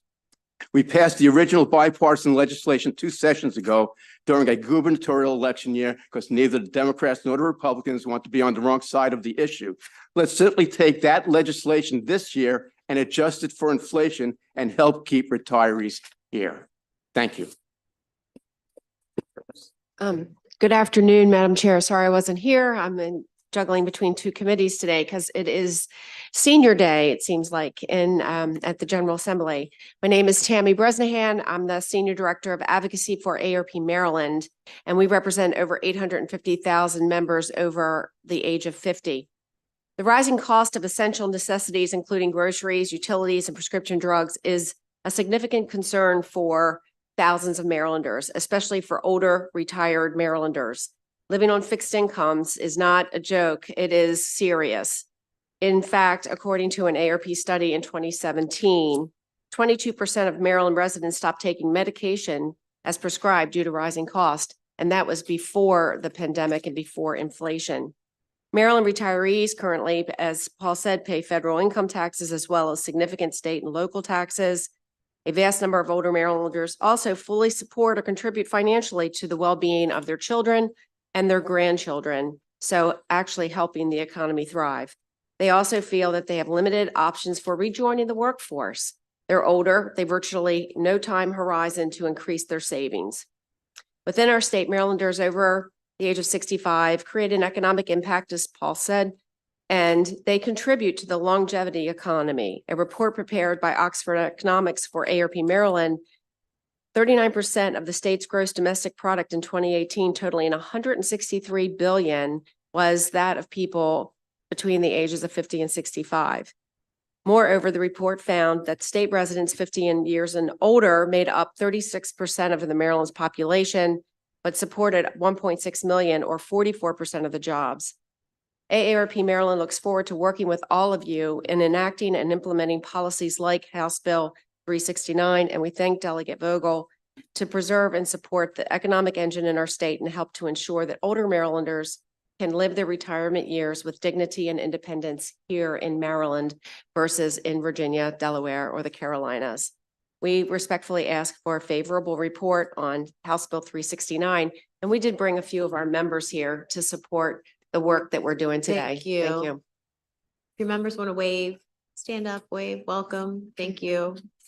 Thank you. Sir. Good afternoon. My name is Paul Sundell. Thank you for the opportunity to talk to the committee. I definitely am in favor of the bill, but I think a couple things that could be added would be go and for those that don't qualify for the full credit, go and increase the amount by the increase in inflation over the last two years, as well as increase the threshold by the rate of inflation that occurred over the last 2 years, and looking at the chained CPI, which is used on the federal and the Maryland return, that would be a 2.9% increase. So that would help make things more neutral from an inflation perspective. And I do believe,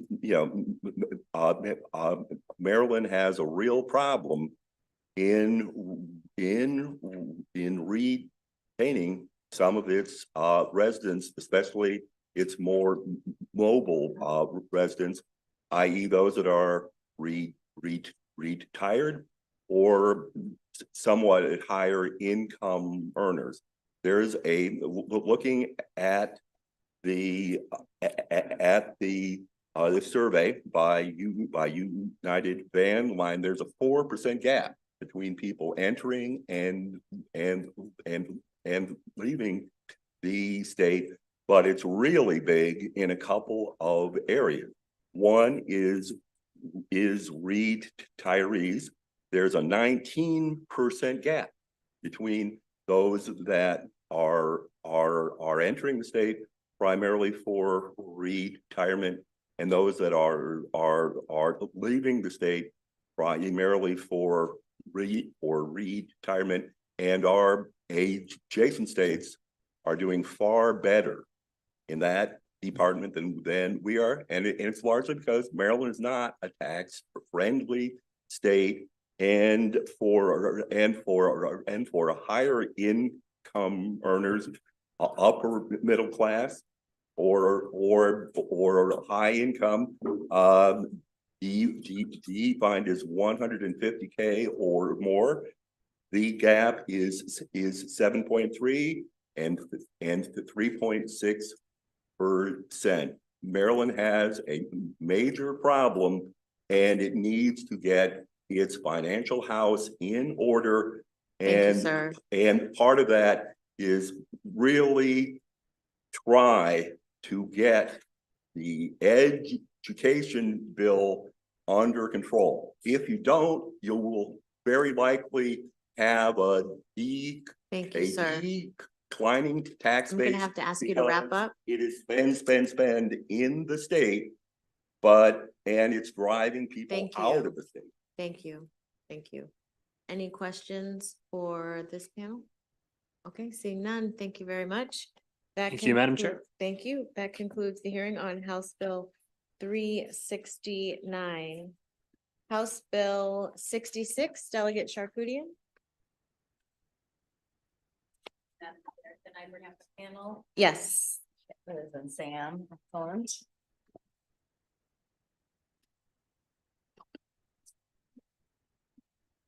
Thank you.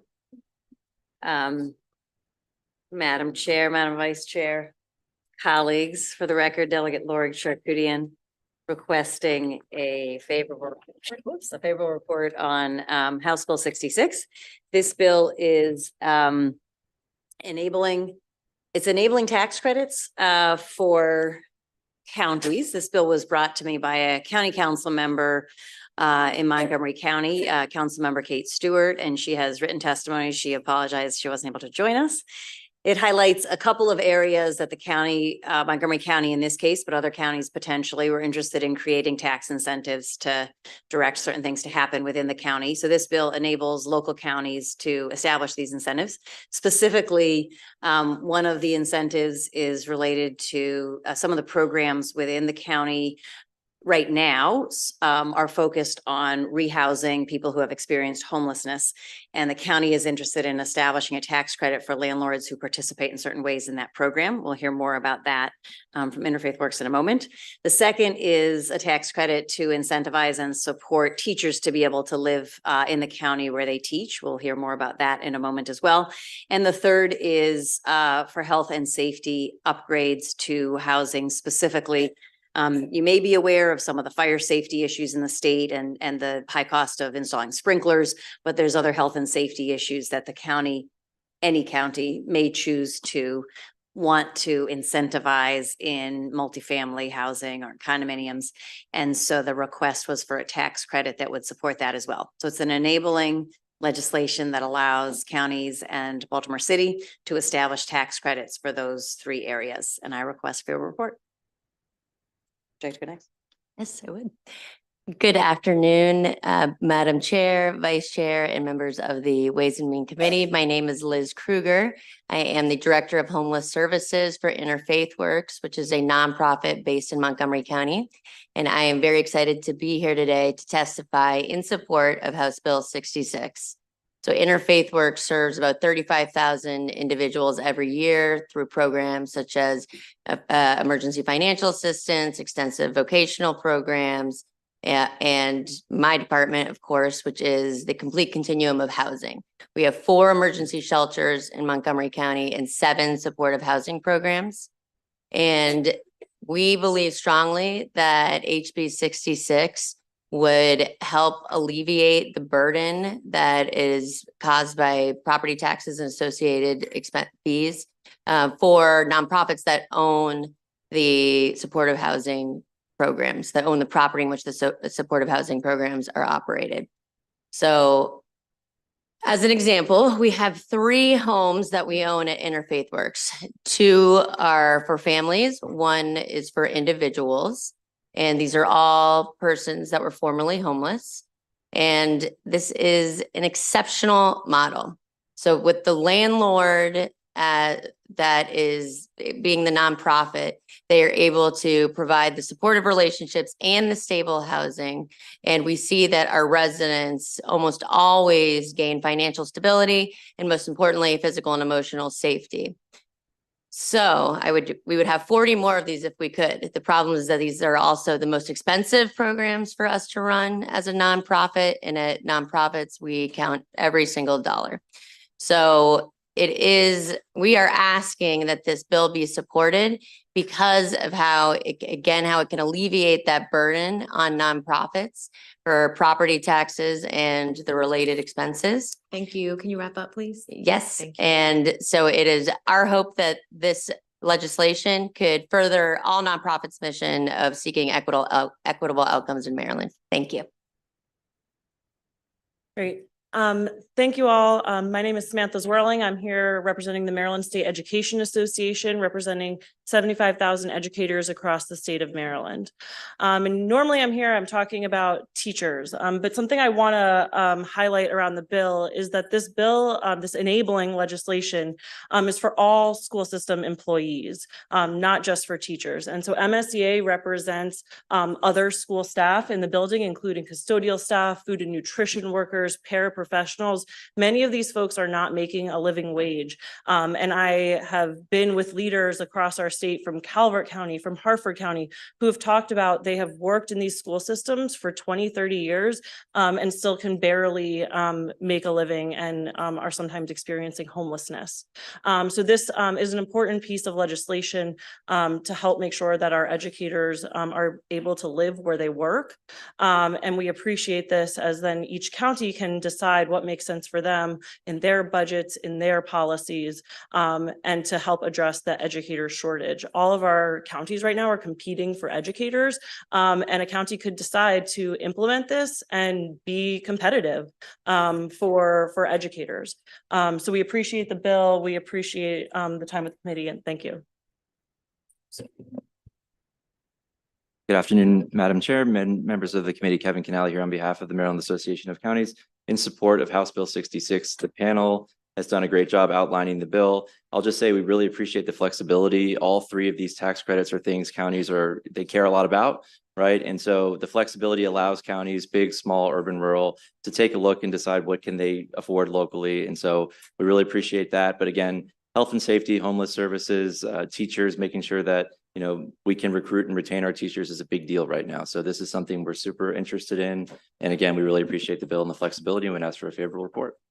Thank you. Any questions from the committee? Oh, yes. Oh, Delegate Buckle. Thank you, Madam Chair. Delegate Charkoudian, so you've sort of, and I really appreciate you've combined three concepts together. They have some interrelationship, but they could each sort of be looked at independently. The fiscal note tends to indicate that, the local revenue impact could be significant. I mean, it suggests that simply the part for the public school employees, it says would reduce local property tax revenues by $31.25 million annually under one set of estimates. We all know that the estimates aren't always, accurate. They could go higher or lower. And the property tax parts for the very worthy initiatives, both for the health upgrades and also to help people who are homeless. Good ideas. They also contain significant fiscal impacts potentially. If you had to separate out, and I know, it's like asking people to, choose one of their children that they like the best. But if you had to separate out and say from a fiscal perspective, we had to look at these three ideas independently, which one do you think would be sort of the preference in terms of an immediate impact with a fiscal impact that we could afford, that the localities could afford? Well, thanks for the question. Perhaps you would share with me on this a commitment to local control, because I think that the local governments would be able to come up with the answer for themselves. I mean, what we're doing if we pass this bill is we're enabling counties to establish any of them.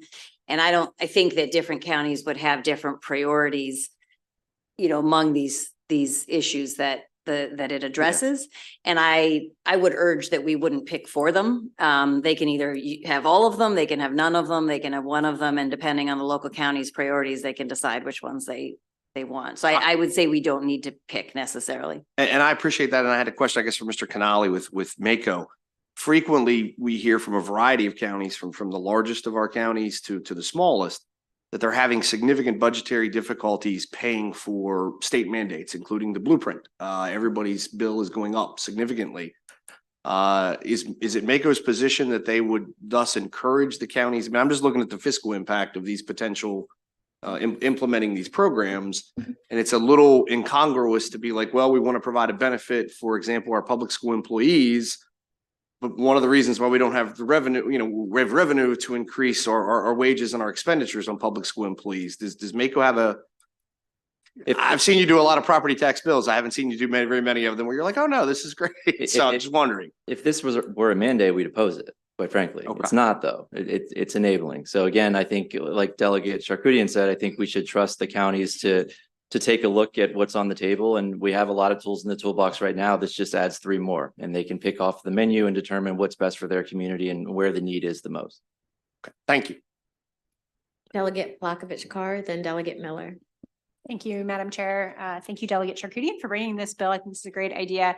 A question for you and then a question for a member of your panel. So just to make sure I'm reading the bill correctly, is it your understanding and I guess intention with the bill that jurisdiction could more narrowly target any of these provisions? They could pick one or several of the provisions and then could for instance, means test it to have a cap on home price, et cetera, income. Yeah, thank you for the question. That is my understanding, that it could be sort of as narrow as, sprinklers. It could be broad to any health safety. It could be specific staff members. It could be all staff members. It could be capped. All of that sort of is allowed for. If you see something in here that suggests otherwise, I would fix it because that is my intention. Okay, I don't. I just wanted to make sure. Yeah. And then a question for the representative for Interfaith Works. And I'll say that you are actually located in my district and I love that. I'm just curious, like what is the current property tax bill on any of those homes that you currently operate for formerly homeless families? Yeah, so for us, it's actually, it's the associated expenses. So we have fees that are like around $2,000 for the home. So it's not in that particular realm. It's not exorbitant, but it makes a difference. Yeah. But it's different for every nonprofit. So there would be others with significantly more costs. Delegate Miller. Thank you, Madam Chair. So I was wondering if you could get me some more information possibly to comparison.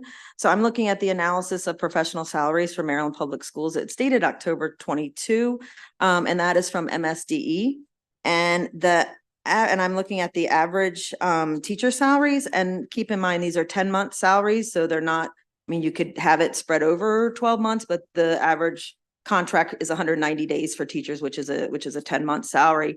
And so they go up to like around 86,000 and they start at around 60-some thousand for averages. These are just for averages. So my thing is, I would like comparisons for other public sector employees as far as like our firefighters, our police and things like that, as far as a comparable 12-month scale, so that we're comparing apples to apples. And then if it's possible, then what the average salary for the counties would be, just so I can compare. That would be really helpful in this, because I understand the point. I'm not understanding, as kind of Delegate Buckle was kind of getting to. I certainly understand an interfaith thing, and I understand certain perspectives of that, but others I might not be. And I do appreciate that it is enabling, but I think it's important that we have all the facts.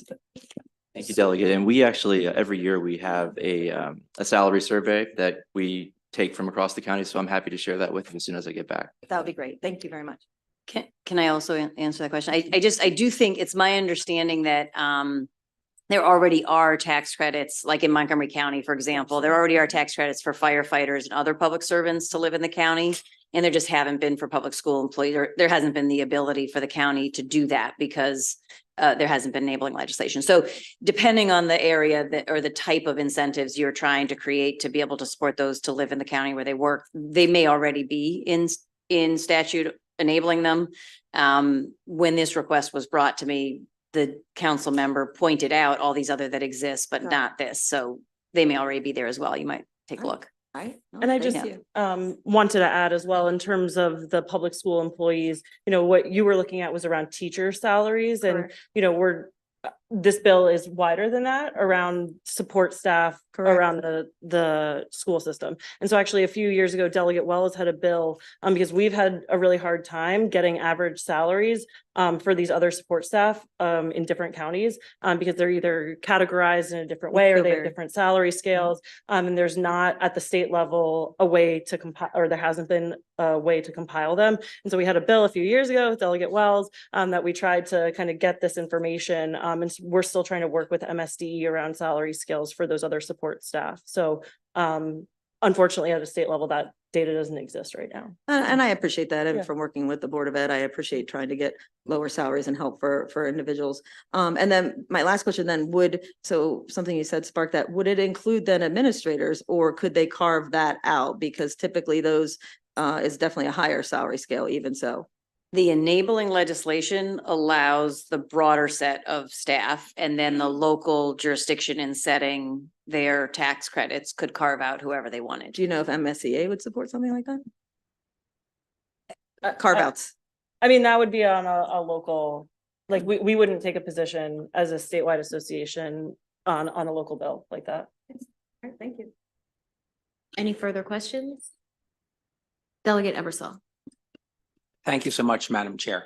And I appreciate your characterization that we're not just talking about teachers, although I will tell you that when I started teaching, I could not live in the jurisdiction where I was teaching. I did not have enough money to buy a house there. And ultimately, I like where I live now, but I was not really as much a part of the community when I was teaching for that to happen. I had to drive into the community and not really feels connected to it. But the other professionals, the question is, you mentioned them, we have a teacher shortage. Everybody knows that we had an act called the Teacher Shortage Act last year. Isn't the paraprofessional, isn't that sort of a pipeline and other ones to actually people become teachers when they're paraprofessionals or paraeducators? And so keeping them in the profession and making it easier for them. I mean, do you have any idea how many, paraeducators turned becoming full-fledged teachers and classroom? I don't know the number, but I will say that we have a bill for that.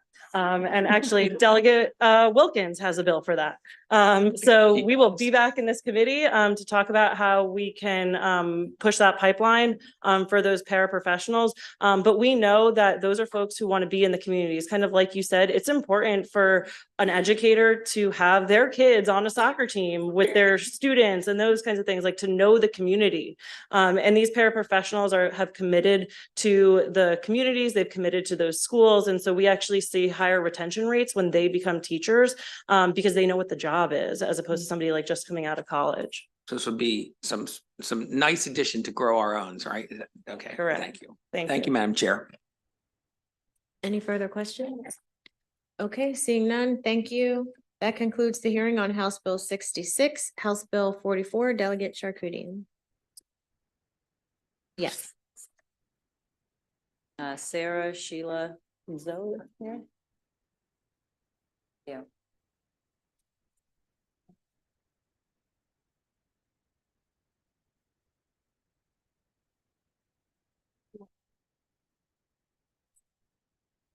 Great, thanks. Do I have the only people I have signed up to testify? I think- Yeah. Hold on, Sorry, who do you have? 1 second. No, I'm on the wrong page. Never mind. Sarah Redinger? Yes, you're good. Go Yep. ahead. Oh, and you're able to, okay. Okay. No, that's fine. No, you join us. Okay. Oh, Sarah's on Okay. that side. Okay. Yes, okay. Thank you. Sorry about that. Thank you, Madam Chair, Madam Vice Chair, colleagues, Delegate Lori Charkoudian, asking for a favorable report on House Bill 44. So this bill, really what we're looking at is maintaining stable housing for both renters and homeowners in areas where there is rapid increase in housing prices and a risk of people being priced out of their homes, essentially gentrification. Specifically, this conversation came out of issues that we're seeing in our community along the purple line, but I think many communities across the state have either state projects or investment or changes in a community that lead to rapid increase in property values. There are folks who live in those homes. A lot of times it's seniors on fixed income. It might be low-income homeowners. It might be families who have had the home passed on through generations and are kind of hanging on paying the property tax. But it's also renters, and it's renters who are in homes where the cost of rent is going up as property taxes go up, as the property value goes up. We have in Maryland both the homeowner property tax credit and the renter's property tax relief. Those are both related to really supporting folks staying in their homes. And if people meet certain income criteria, they can have up until the first $300,000 worth right now of their property taxes they can have credited back to them. Again, it's available to both renters and homeowners because renters pay property taxes through increased rent when property taxes go up. So that exists already. But what we're finding in these communities where there is rapid increase and rapid gentrification is that there's a concern that the amount of the tax credit isn't sufficient for people to be able to pay their property taxes and stay in their homes. And so what this bill does is it updates the program in a couple of ways. Specifically, it increases the value of the tax, the amount of the property tax that can be credited from $300,000 worth of property to $450,000. The $300,000 was established in, I believe it was 2010, and the $450,000, I just took whatever the $300,000 was and I updated it for inflation, and that gives us $450,000. So that's where that came from. The income level to make people eligible was $60,000. This bill increases it to $70,000. There's a couple of other updates that are related to and the other major update is not counting social safety nets against the income that people are considered when people are determined to be eligible for this or not. So for example, if people get SNAP benefits or energy assistant benefits, that wouldn't be counted as income to determine whether or not people are eligible for the program. So the goal is to update the amount of the value of the home to keep up with some of the areas where people are at risk of being displaced, and also to update some of the income considerations for the inflationary period that we've been through. And so I asked for a favorable report and I'll send it that way. Hi, good afternoon, Madam Chair, Madam Vice Chair, and members of the committee. My name is Zoe Gallagher, and I'm the Policy Associate at Economic Action Maryland, formerly the Maryland Consumer Rights Coalition, a people-centered movement to expand economic rights, housing justice, and community reinvestment in Maryland. I'm here today to urge you to vote favorably towards House Bill 44. As a part of our work at Economic Action Maryland, we have a Securing Older Adults Resources program, and we work with older adults to assist them in applying for benefits such as the homeowners and renters tax credit programs. Many of our clients who are struggling financially have been told they are not eligible for these credits because their income is too high. Raising the income eligibility from $60,000 a year to $70,000 a year will provide much needed financial assistance to thousands of older adults across the state. Other clients have had to forfeit applying for the RTC or HTC because they received food stamps or other forms of public assistance, causing them to lose their homes because they couldn't afford to pay their property taxes or rent. Including public assistance cash funds as a part of an individual's gross income for eligibility undermines the purpose of these programs to provide financial assistance for those most in need. Born and raised in Baltimore City, I saw firsthand the rate at which property values skyrocketed in my own neighborhood. When my parents first purchased our family home in the late 90s, a row home in Hamden, it was $70,000. This year, the median price of a home in Hamden is over $300,000. This is the reality across Maryland. So it only makes sense to modestly raise the eligibility cutoff to $450,000. For these reasons, we urge a favorable report on House Bill 44. Thank you. Good afternoon, members of the House Ways and Means Committee. My name is Sarah Redinger, and I'm the Vice President of Community Development with Habitat for Humanity Metro Maryland. Habitat Metro Maryland is a nonprofit serving Montgomery and Prince George's counties that builds, sells, and preserves affordable homeownership in partnership with limited income families. Habitat would like to thank Delegate Charkoudian for sponsoring this important legislation. We enthusiastically support House Bill 44 as it expands access to renters and homeowners property tax credits at a time when many families are struggling to make ends meet. Lack of access to affordable housing is a pervasive issue in Maryland and nationwide. And to solve this crisis, we need to develop new housing and ensure existing homes remain affordable. For the past 14 years, Habitat has worked with hundreds of homeowners on limited incomes to ensure that they could afford health, safety, accessibility, and energy efficiency improvements in their homes. Much of that work we've done in partnership with state agencies. While these services are a necessary step in ensuring long-term affordability, many of these homeowners are still at risk of losing their homes due to increasing property taxes. As we all know, the COVID-19 pandemic continues to affect the lives of Marylanders through loss of income, loss of loved ones, inflation, skyrocketing home values, increasing interest rates, and in so many other ways.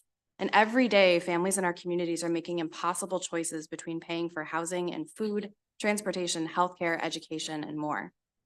So increasing the income limit, excluding public assistance from gross income, and increasing the maximum assessed value are three really important steps to ensuring renters and homeowners can afford to stay in their homes. As you heard, I think the current income limit of $60,000 hasn't been raised since 2009, and the asset value cap since about 2010, meaning neither of these have been raised since the start of the pandemic. For homeowners, the inability to pay property taxes can cause the forced sale of their homes or the loss of their homes through tax sale. This leads to displacement, disruption of stability, and the destruction of wealth. While we understand that property taxes are a critical source of income for many important services across our state, we must also ensure that they don't jeopardize homeownership for vulnerable residents and the stability and generational wealth building that comes with it.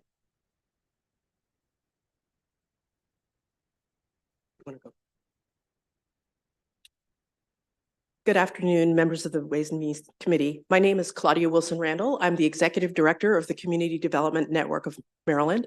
We are a statewide network of housing and community development partners throughout the state of Maryland, from the Eastern Shore, Western Maryland, Baltimore City, and every place in between.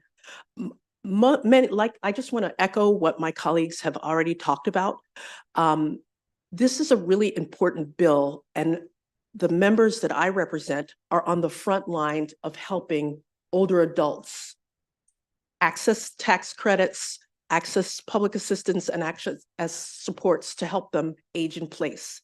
Maryland is facing a very serious economic challenge in that as the number of older adults rise, these programs will need to be,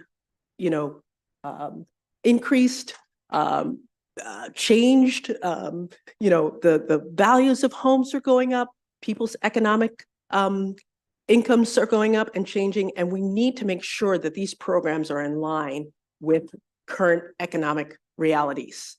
I also want to say that the folks most likely to lose homes throughout the state of Maryland are Black and Brown. That's in every county in the state.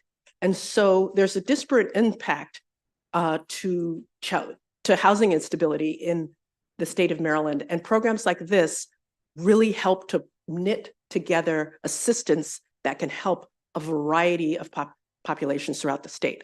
So with that, I just want to thank Delegate Charkoudian for proposing House Bill 44, and thank you so much.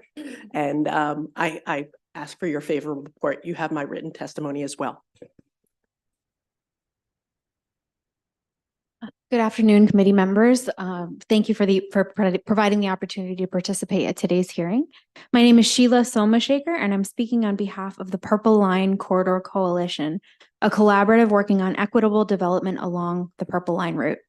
With its home at the University of Maryland's National Center for Smart Growth, PLCC has developed a number of research-supported plans and policy priorities that address issues such as housing stability and affordability in gentrifying communities along the transit route.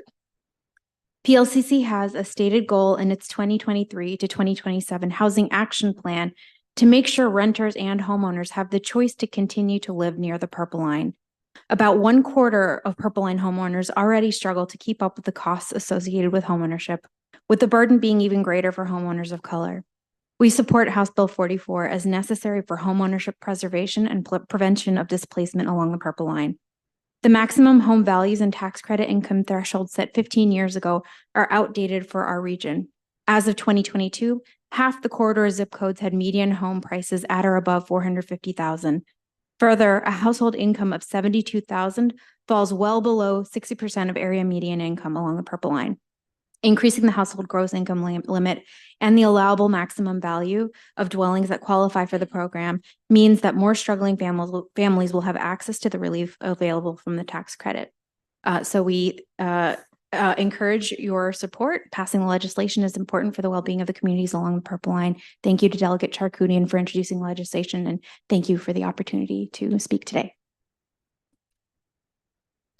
Good afternoon. I'm Allison Harris, Director of the Home Preservation Project of the Pro Bono Resource Center of Maryland. Again, I'm here as a legal services provider of tax sale and other homeownership related services to homeowners in Maryland.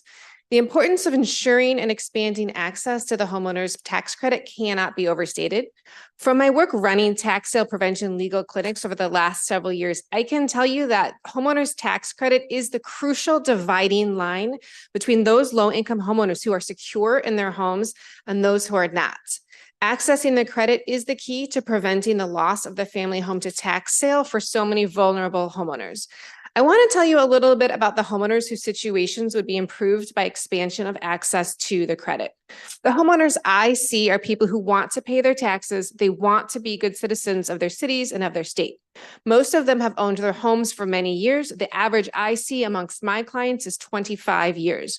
A lot of these homes are owned outright by heir homeowners who inherited the home from a deceased parent, and they do not have a mortgage. They have full equity in their homes. When these homeowners first purchased or inherited the homes, they were able to afford the taxes. However, as the years passed, their property bills have risen faster than their incomes, and they struggled to keep up. As we're all well aware, this problem has become particularly acute this last year when Maryland property assessments soared and taxes went up, and incomes did not keep pace.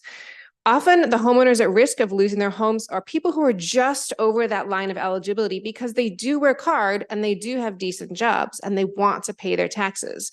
The income and asset limits of the homeowner's property tax credit have not been increased to account for the changing economy. Passing HB 44 would enable far more homeowners to access property tax credit program, to avoid tax sale, and to keep their homes and that equity that they and their families have worked so hard to build over the years. Thank you for the opportunity to testify. Thank you. Is Kevin Canale still with us? Okay. No, that is not Kevin Canale.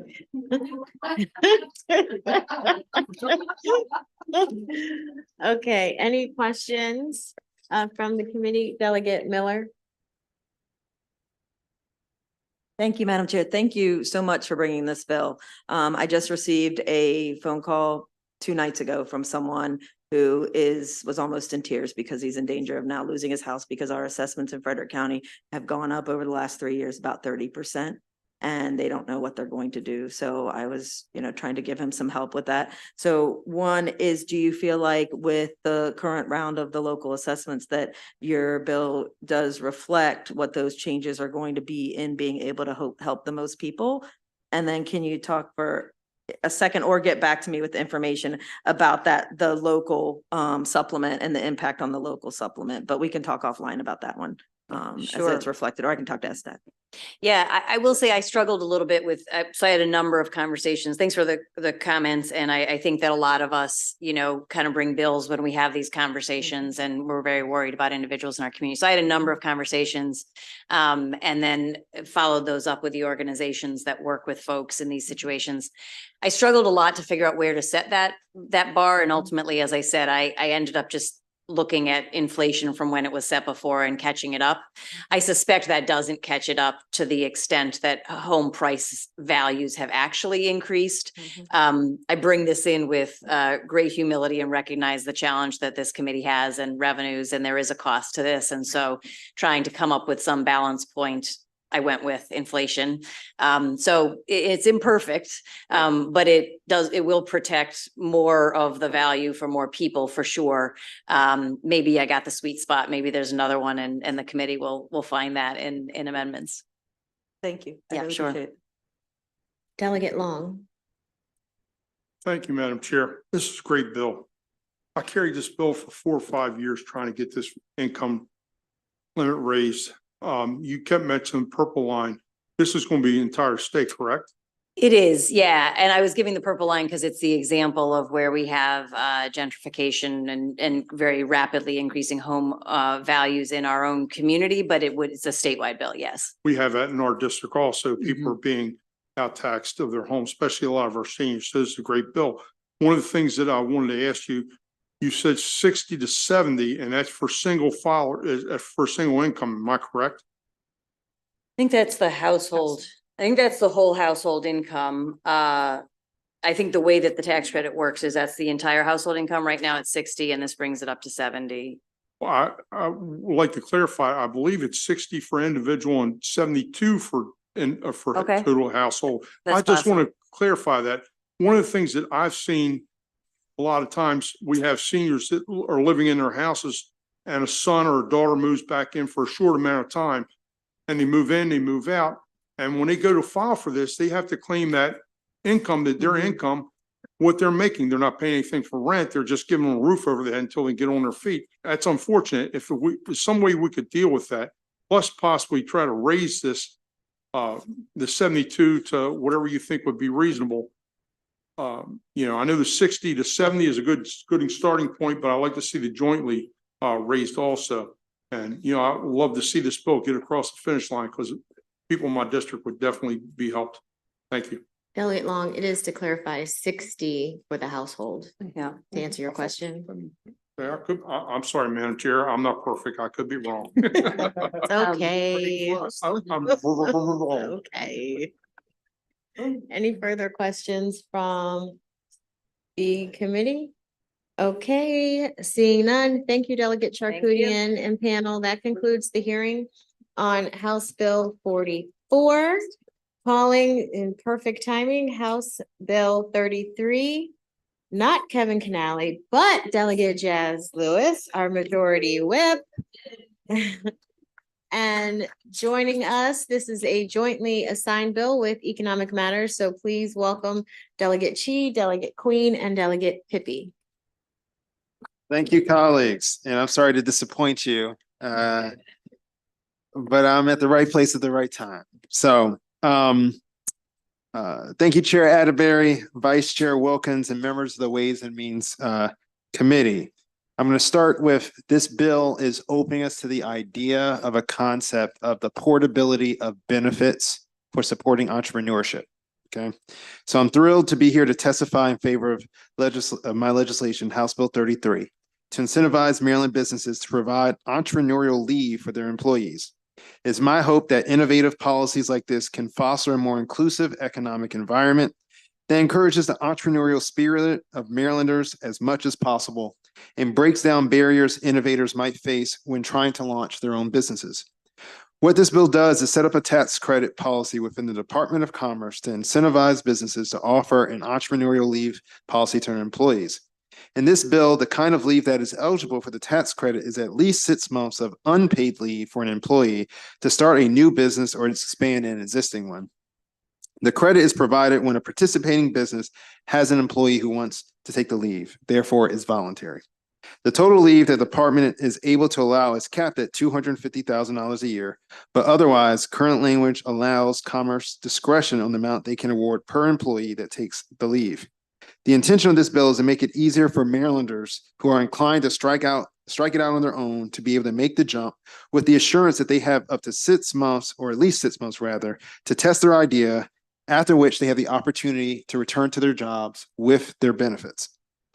Meanwhile, with their benefits. Removing these barriers make Maryland an easier place to innovate and incentivizes the next wave of entrepreneurs to make the leap and potentially become economic engines in their own right.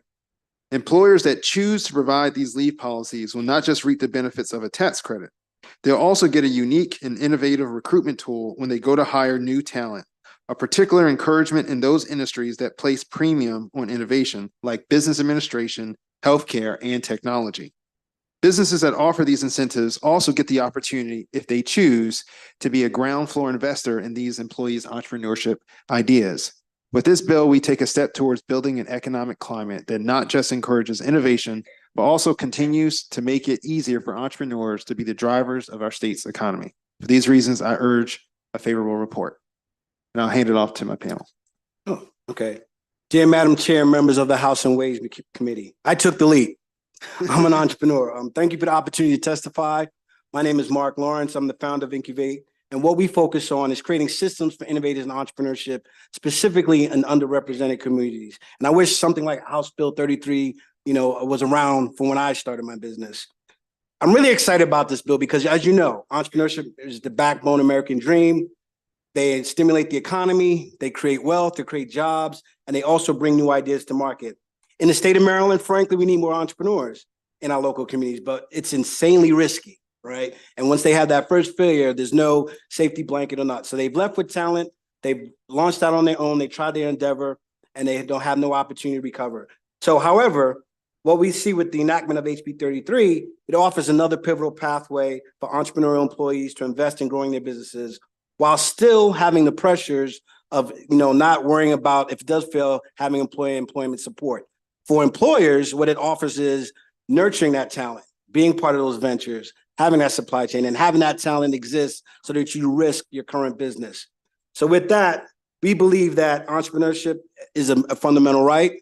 HB 33 provides that opportunity, and we'd like to see more of that and ask for a favorable report. Thank you. Thank you. Are there any questions from the committee or from our visiting members? Yeah, Delegate Chi.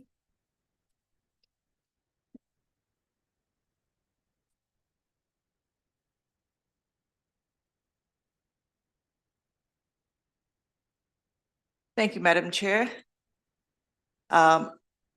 Thank you for this very innovative idea. I think I can think of many benefits to de-risking and encouraging entrepreneurship. So I can think of a scenario to say a larger employer cannot probably afford to offer this kind of benefits more easily than a smaller employer, right? So I just wonder, in the course of evaluating the merit of this bill, if the bill sponsor, Delegate Jazz Lewis, has talked to other entrepreneurs or employers to see how in practical terms they can make it work, because for smaller employers, they might also be concerned about intellectual property, because I can think of some spin-offs that could very easily be benefiting from this kind of arrangement. They have learned the role, but now they are ready to do it on their own, right? Yeah, thank you for the question. And coming from Delegate Chi, who is the lead economic development efforts in Montgomery County, I think she's spot on. I think, part of the reason why we made this an unpaid leave on the part of the businesses was one, so that, they're almost held harmless. So you're getting a tax credit for some degree of the salary, depending upon what Department of Congress sets up for this person to go pursue on their own. But, you still have some costs as it relates to maintaining their retirement and health benefits and other maybe disability for the period of time that's agreed upon. And for businesses of medium or larger size, there may be an opportunity for them to invest in them. Now, most small business are like sole proprietorships, right? With maybe one other person. So you don't really have employees that go on voluntary leave to begin with. But again, the whole purpose of this program is this isn't a program that we're proposing that any employee can just take. They have to be in alignment with their employer because it's a voluntary program where the employer has to sign off on, which means de facto it's only going to be used, I think, in those type of innovation industries that are encouraging of that. And this could be a recruitment tool to attract people either to Maryland or to your business if you advertise that you're open to this.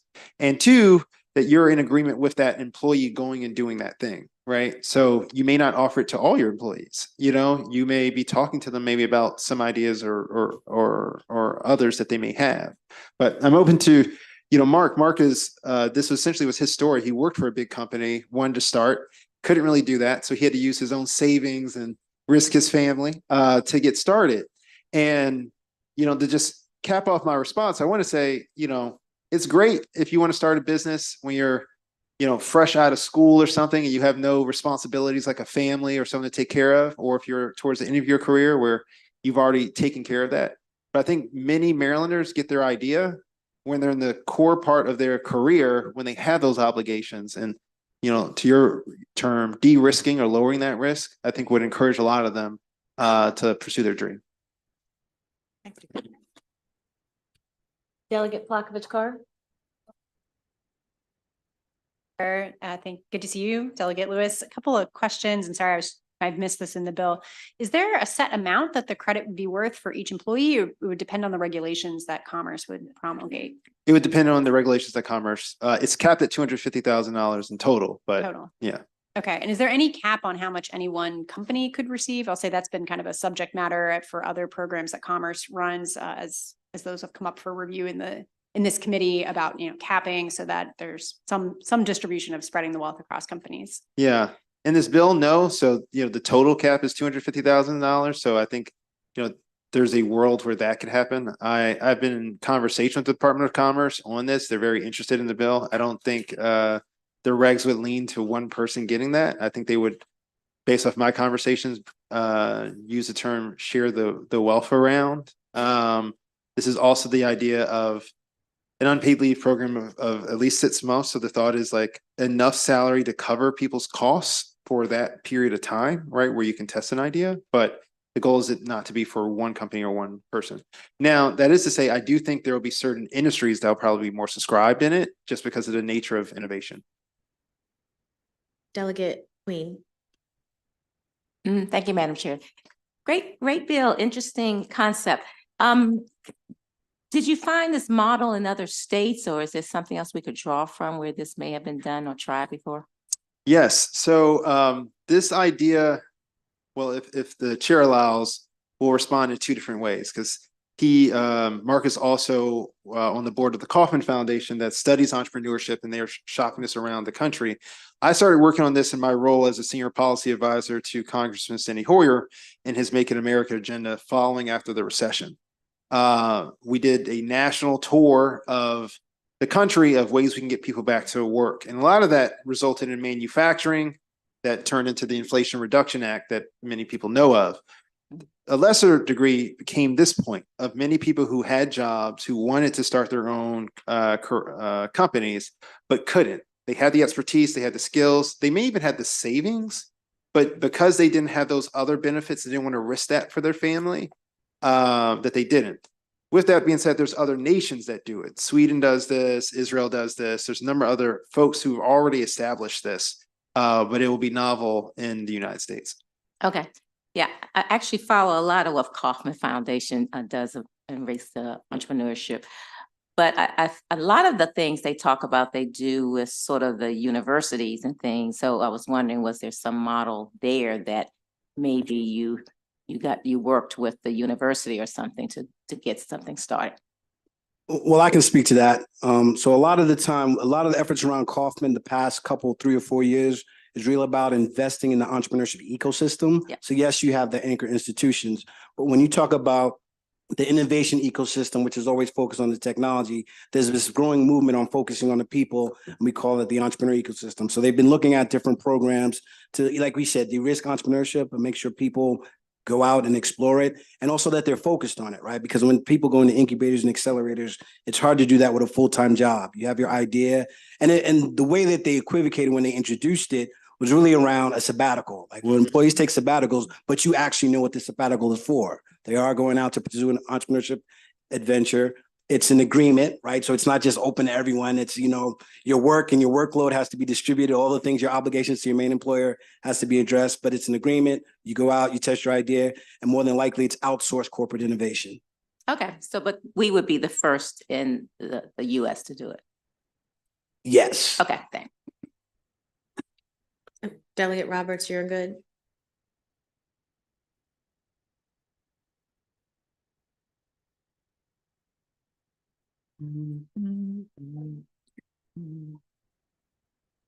Okay, I actually turned it off because I had decided not to ask the question, but I guess I will ask a question.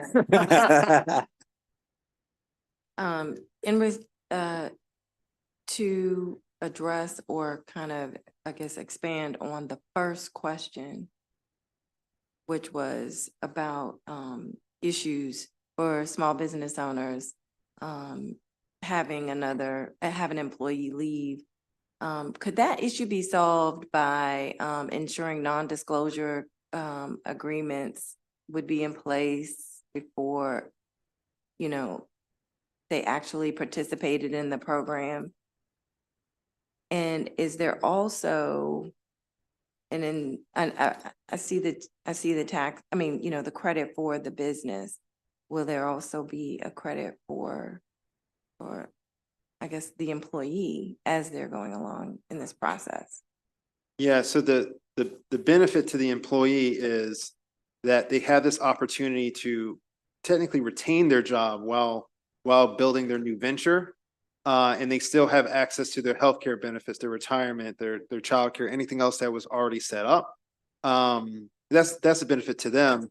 You know, it's unpaid leave, right? So like, you know, the company's not having to pay you a salary for that period of time, but there's still work that needs to be done. So the idea is that the tax credit kind of helps to make the business whole for moving us towards this, you know, endeavor.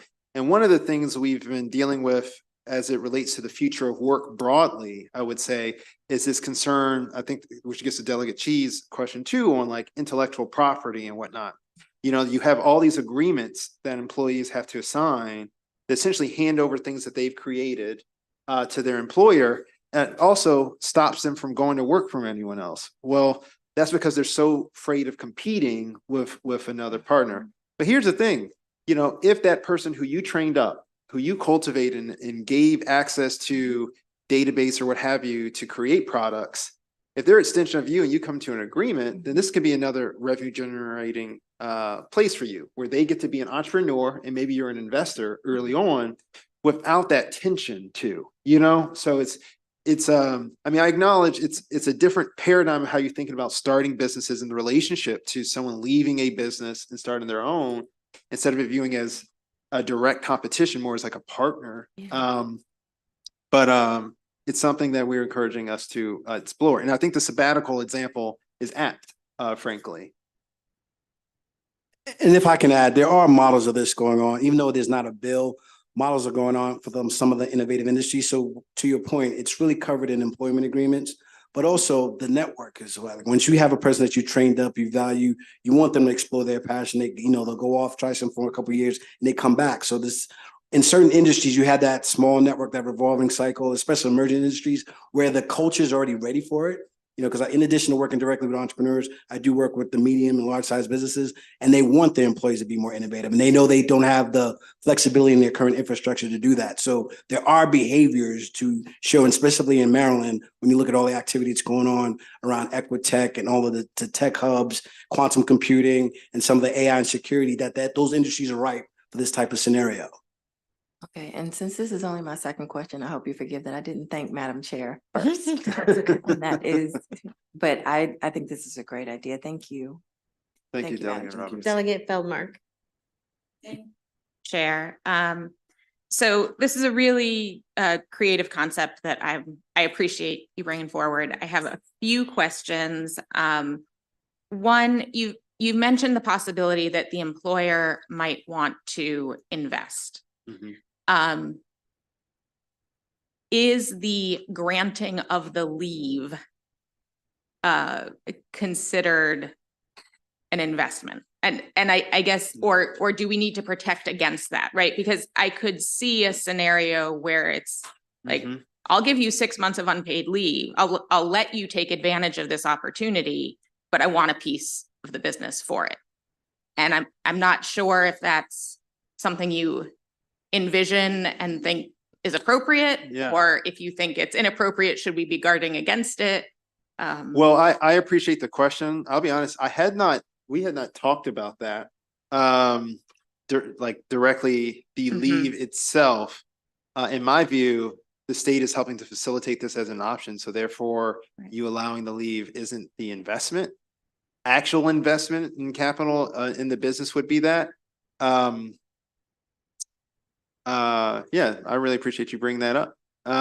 Maybe that is something we can explore in language to making sure we can protect the employee from being extorted. But yeah, I appreciate that. Okay. And then I guess in terms of what constitutes success, right? If someone takes the 6 months of entrepreneurial leave and they're able to really focus on their existing business, which has been kind of a side business, right? And the security of having the option of returning to their job is what gives them the confidence, the safety net to take the leap, put the time into it, and then the business takes off and they say, you know what, I'm going to pursue this new endeavor. I don't need to come back to my old job, right? That's one scenario. Or there's just simply the side business grows and is a healthier, stronger business that continues to be the side enterprise. Are both of those success stories for this Yes, endeavor? Okay. as well as, it may not work out, frankly, and they decide that entrepreneurship's not for them and they get to return back to their Right. job. And the success story is they didn't lose everything because they Correct. left their job, right? But the employee also realized the value of staying with the company, right? And decides to retain there instead of leaving and, getting replaced and having to train up someone else and all that goes with that. Right. So one of the things that we as a committee have worked really hard on with our tax credit programs is establishing sunsets to sort of force ourselves to reevaluate and look at the success and if things need to be modified. So I didn't see that in the bill as drafted, and I'm wondering what do you think is a reasonable time frame to sort of be able to evaluate how well this is working? Tossing it to me. I believe with any sort of pilot, 2 to 3 years, right? To see, but again, it drives different behaviors in people that start businesses too. Right. So sort of one scenario. So in addition to the scenarios you mentioned, we would have more Marylanders that start businesses, build management teams, the business run themselves, and have alternate streams of income, right? So they have a passion, they have a commitment to this employer, but in addition to building this, they have another enterprise where they're employing people and creating work for their community. Again, as long as it doesn't conflict, we don't see it conflicting, but there's adjacent industries and entrepreneurship opportunities all around. So it's not an if or, it could be both. Okay. Okay. Thank you. Thank you, Madam Chair. Any further questions from the committee? Okay, seeing none, thank you very much. That concludes the hearing on House Bill 33. Thank you, the members. Have a great day, you of guys. Thanks. ECM for being here. Delegate Lewis, you have another bill? House Bill 306. This innovation district? Yes. Okay.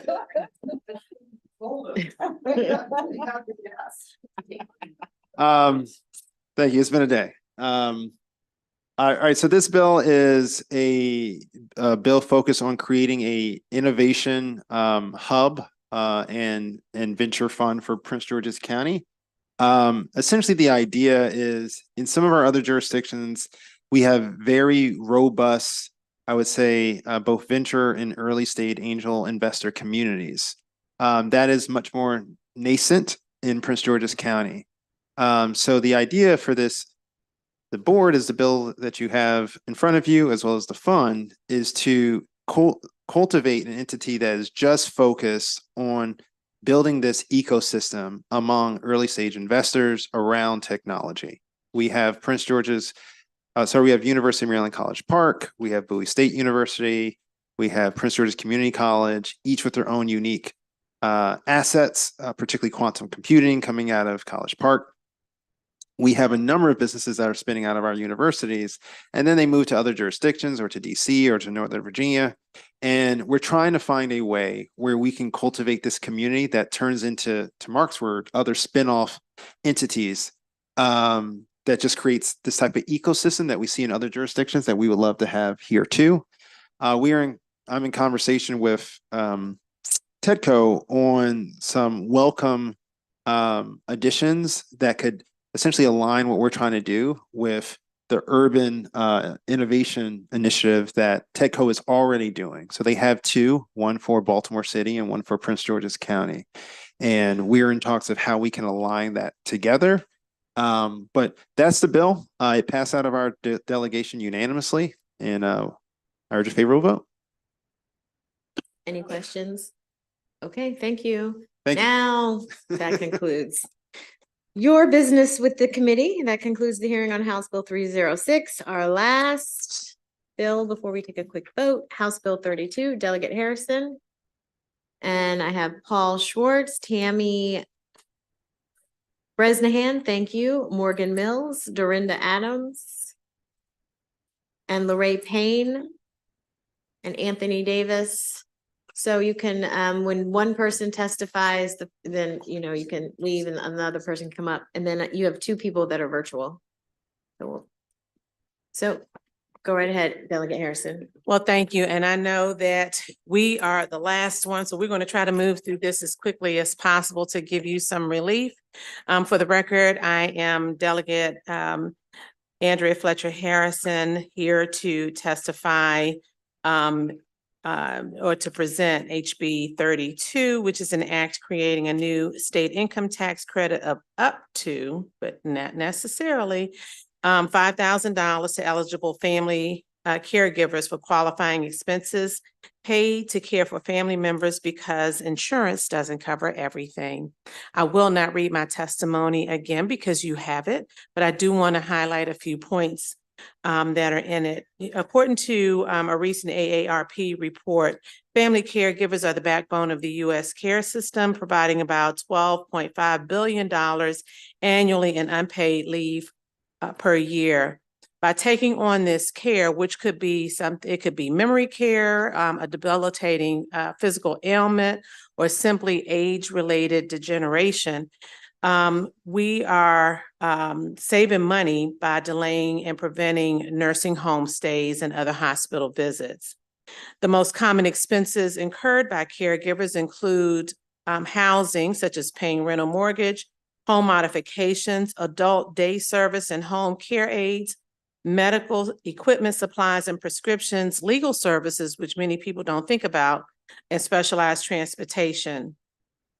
According to NIH, many caregivers are still working and must make accommodations or take a leave of absence in order to care for their loved ones. And then analysis found that income losses sustained by those of us over 50, we could lose approximately $303,000 in income and benefits over a lifetime. And this is according to the NIH Library of Medicine in their report, Families Caring for Aging America.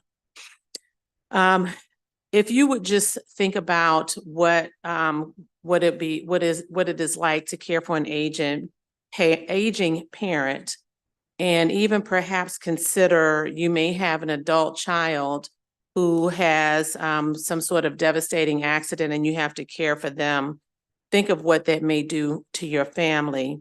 I'm sure that each and every one of us can insert ourselves into any one of these scenarios where you have a parent who is, in my case, was a geriatric nurse, retired from that, became a school nurse, and then became the patient, and having to pay for a prescription that the insurance didn't completely cover, at an expense of $400 after the insurance.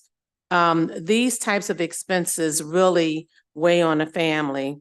Think about Donnie, who at the age of 23 was in a devastating car accident and is 64 now and is still being cared for by his parent who is in her 80s.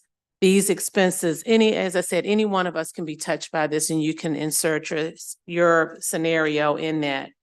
The bottom line is that it would be great if we could take some time, take a little bit to help these individuals with some of their expenses, just to take a little bit of the burden off of them so that they can have a little bit of peace of mind to deal with the issues that they have to deal with in these circumstances. And so with that, I would ask for a favorable report on HB 32. And at this point, I'll turn it over to my panel, and Tammy Bresnahan will start. Good afternoon again, members of the House Ways and Means, Chair Atterbury. We are here, I'm ARP, I'm the Director of Advocacy for ARP Maryland, and we support House Bill 32. We feel so passionate about this bill that we asked one of our volunteers, Dorinda Adams, who you'll hear from next, to lead a coalition. And she's been working with at least 10 to 15 different groups and she'll discuss those groups with you. We just want you to know that these folks are very near and dear to all of us, and they help us in ways that we can never repay them. And we want to make sure that the state of Maryland sends them a message and says it's time that we that we take care of you, that we know that you're doing a yeoman's job. And we thank Delegate Harrison for putting this very important bill in. We also ask you for a favorable report, and I'll let our coalition talk to you about their experiences, because I think, you know, we all are either a caregiver, we'll need a caregiver, or we'll have a caregiver. So it's just something to think about for the future. We ask for a favorable report on House Bill 32. Dorinda? Thank you. Thank you to the committee, to the chair and vice chair, and again, a special thanks to Delegate Harrison for sponsorship.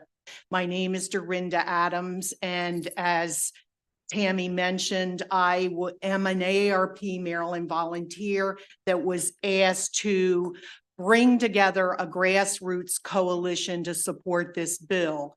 And I think the reason that that's so critical is that we remember this saying that it takes a village to raise a child. It takes a village to support a family caregiver. And I want to acknowledge 11 of the organizations that have made up this informal coalition that I've had the honor to work with during the last couple of months. The Alzheimer's Association, Easter Seals, Caring Across Maryland, Hands of Hope, 100 Black Women, the MS Society, NAMI Maryland, the Maryland Commission on Caregiving, the National Association of Retired Federal Employees, and I want to make sure I'm saying this correct, Minutia. I may say that a little bit wrong, but they're with me in heart, and also MSCAN. There are others that I have worked with, but I'm not sure if they have formally presented testimony, so I don't want to mention them at this time. But I want to say to you, when we hear that word caregiving, it's a circle of care. It starts with the care recipient and the family caregiver. Then it becomes also all these organizations that are providing support either for this bill or even offering services in their local communities. And now I'm asking all of you representing the state of Maryland to also be part of that circle of care and give formal support by passing HB 32. Thank you. Sorry. My name is, again, Paul Schwartz. On behalf of the National Active and Retired Federal Employees, I'm the chair of the state legislation, and I feel like I hit the trifecta today. As previously mentioned in previous testimony, Medicaid is still more than a quarter of Maryland's budget, and nursing homes account for a major portion of the Medicaid expenditures. And again, anything that extends the period of home care and delays entrance into nursing homes saves Maryland money. I don't want to belabor the point, but any cost savings by delaying entrance into nursing homes is not factored into the fiscal note. You know who does have the capability to project cost analyses over time? The insurance industry. And if they can do it, there's no reason why we don't. Now, from a recent report from AARP entitled Valuing the Invaluable, we know that in 2021, about 38 million family caregivers in the U.S. provided an estimated 36 billion hours of care to adults with serious disabling health conditions, and the economic value of these unpaid contributions totaling approximately $600 billion with a B dollars. In Maryland, an estimated 760,000 caregivers provided about 710 million hours of care at an estimated value of $12.5 billion. Is there anyone in this room who thinks that that is reflected in the fiscal note? I rest my case and urge a favorable report on HB 32, but also want to mention, if you want to stand up, these are the people who we're trying to help take care of as well, our AARP members. Thank you.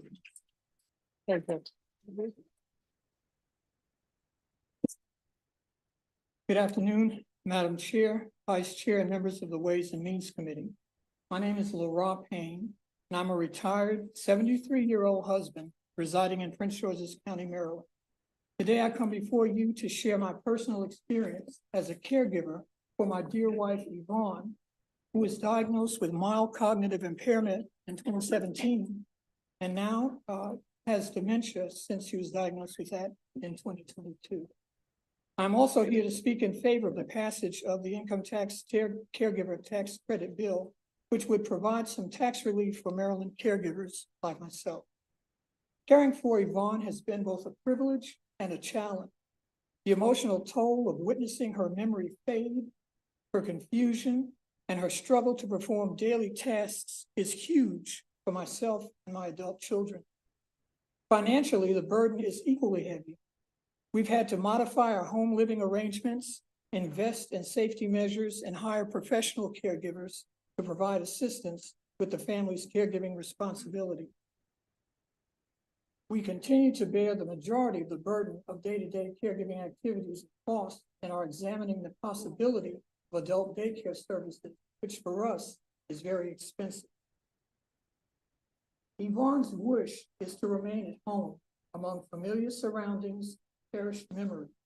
Aging in place allows her to maintain a sense of dignity and comfort, and it allows her to be a blessing to us in the home.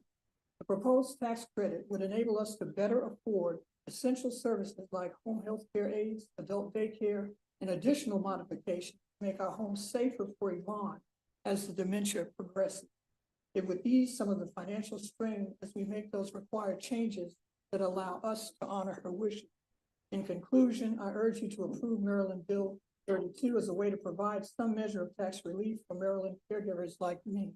It's a bill that acknowledges the commitment of caregivers, promotes aging in place, and eases some of the financial burden for families like mine. Thank you for your attention and consideration. Greetings. My name is Lisa Washington, Madam Chairperson and Committee. I'm a member of Hands of Hope Foundation. It's a caregiver support group in Prince George's County, but also serves across the state of Maryland. I am a caregiver. I was a caregiver for my mother, my father, my mother-in-law, and now my father-in-law. Imagine you have 3 children. One had 2 children, the other graduated from high school, and one on their way to college, and you get a call. You could get a call that your mother has cancer. I had to relocate my husband and I, who is also here, to help them in Montgomery County. My mother and father had a prominent church of an AME church in Gaithersburg, Maryland, and I had to assume support, take them to church, take my mother to chemotherapy once a week, watch her decline. The chemo treatment caused her to have dementia. I was often asked, did your mother remember your name? No, but she knew who I was. She knew I loved her and she knew I cared for her. Then my father had congestive heart failure. He was the caregiver for my mother. My husband and I took them in our home and we cared for them. My father had to go to dialysis 3 times a week, and I spent several days, several hours, several nights waking up in the middle of the night, falling out of the bed, taking care of them. They worked all their lives. My father was an executive with the May Company, only to have Medicare. Some persons don't realize about the importance of insurance.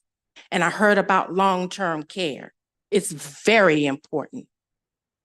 My mother-in-law, we had to relocate her from Louisiana. She had a brain aneurysm. All I'm saying is the support of this 32 House bill will assist with just what those things that Delegate Harrison said. Thank you. Thank you. Thank you, ma'am. Sir, your name? Yes, thank you. My name is Anthony Davis. I'm Director of Advocacy for Consumer Law at Maryland Legal Aid. I thank you, Madam Chair, distinguished members of the committee, for the invitation at the request of Delegate Harrison to testify on this bill. When Maryland Legal Aid looks at a bill, we look at it in terms of the benefit that it would provide to our client base. We operate in all of Maryland jurisdictions from 12 offices across the state, and we cater to a low-income population.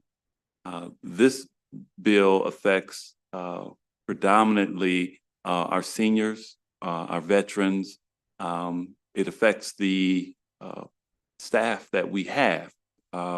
We found that over 50% of our staff are also family caregivers, myself included. And as far as the clientele that we service, there are multi-generations in a household. There are working people, there are retired people, and they really need a break. They operate in tight budgets. That's the very definition of our client base. And we know that the purse strings are tight. But the need is great. The need is far greater than we could have realized looking at just the clients that we serve.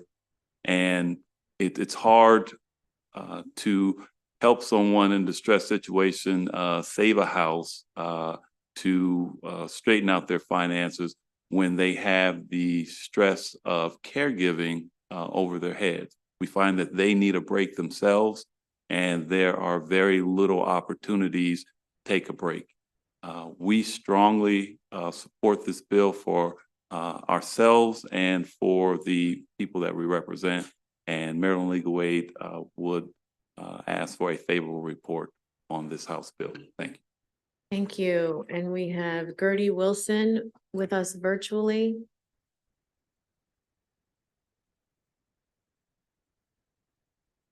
All right, 2 minutes, please. Yes, sure. Good afternoon, Chair Matterbury and Vice Chair Wilkins and members of the Ways and Means Committee. My name is Gertie Wilson, and I am a member of NAMI, Maryland, but most importantly, I am a caregiver. My son was diagnosed with schizophrenia in his senior year of college and is now 41 years old. I have been retired for 9 years, and caring for my son is my full-time job. The amount of time and personal expense of supporting my son is difficult to calculate because as a parent, no amount of time is enough, and any expense that I can possibly cover is not too much. A caregiver tax credit would benefit Marylanders like me who do not have the resources to provide for all the health care, safety, mobility, and independence our loved ones need. Personally, I am a single parent and caregiver, and I only have one bathroom in my house. My son needs his own restroom. I have gotten several estimates over the years, but I hesitate to pay for such a major renovation to my house when I never know if I will need money for other out-of-pocket expenses in support of my son. House Bill 32 specifically allows a tax credit for alterations of the caregiver's primary residence to enable or assist the qualified family member to be more mobile, safe, or independent.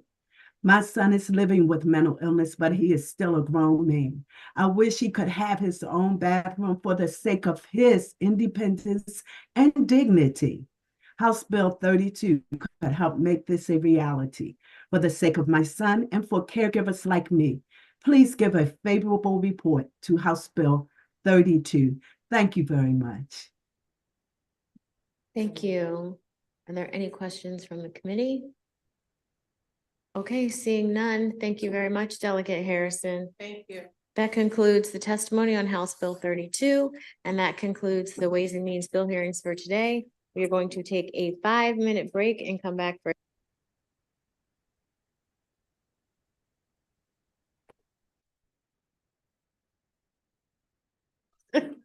five minutes, people. Oh.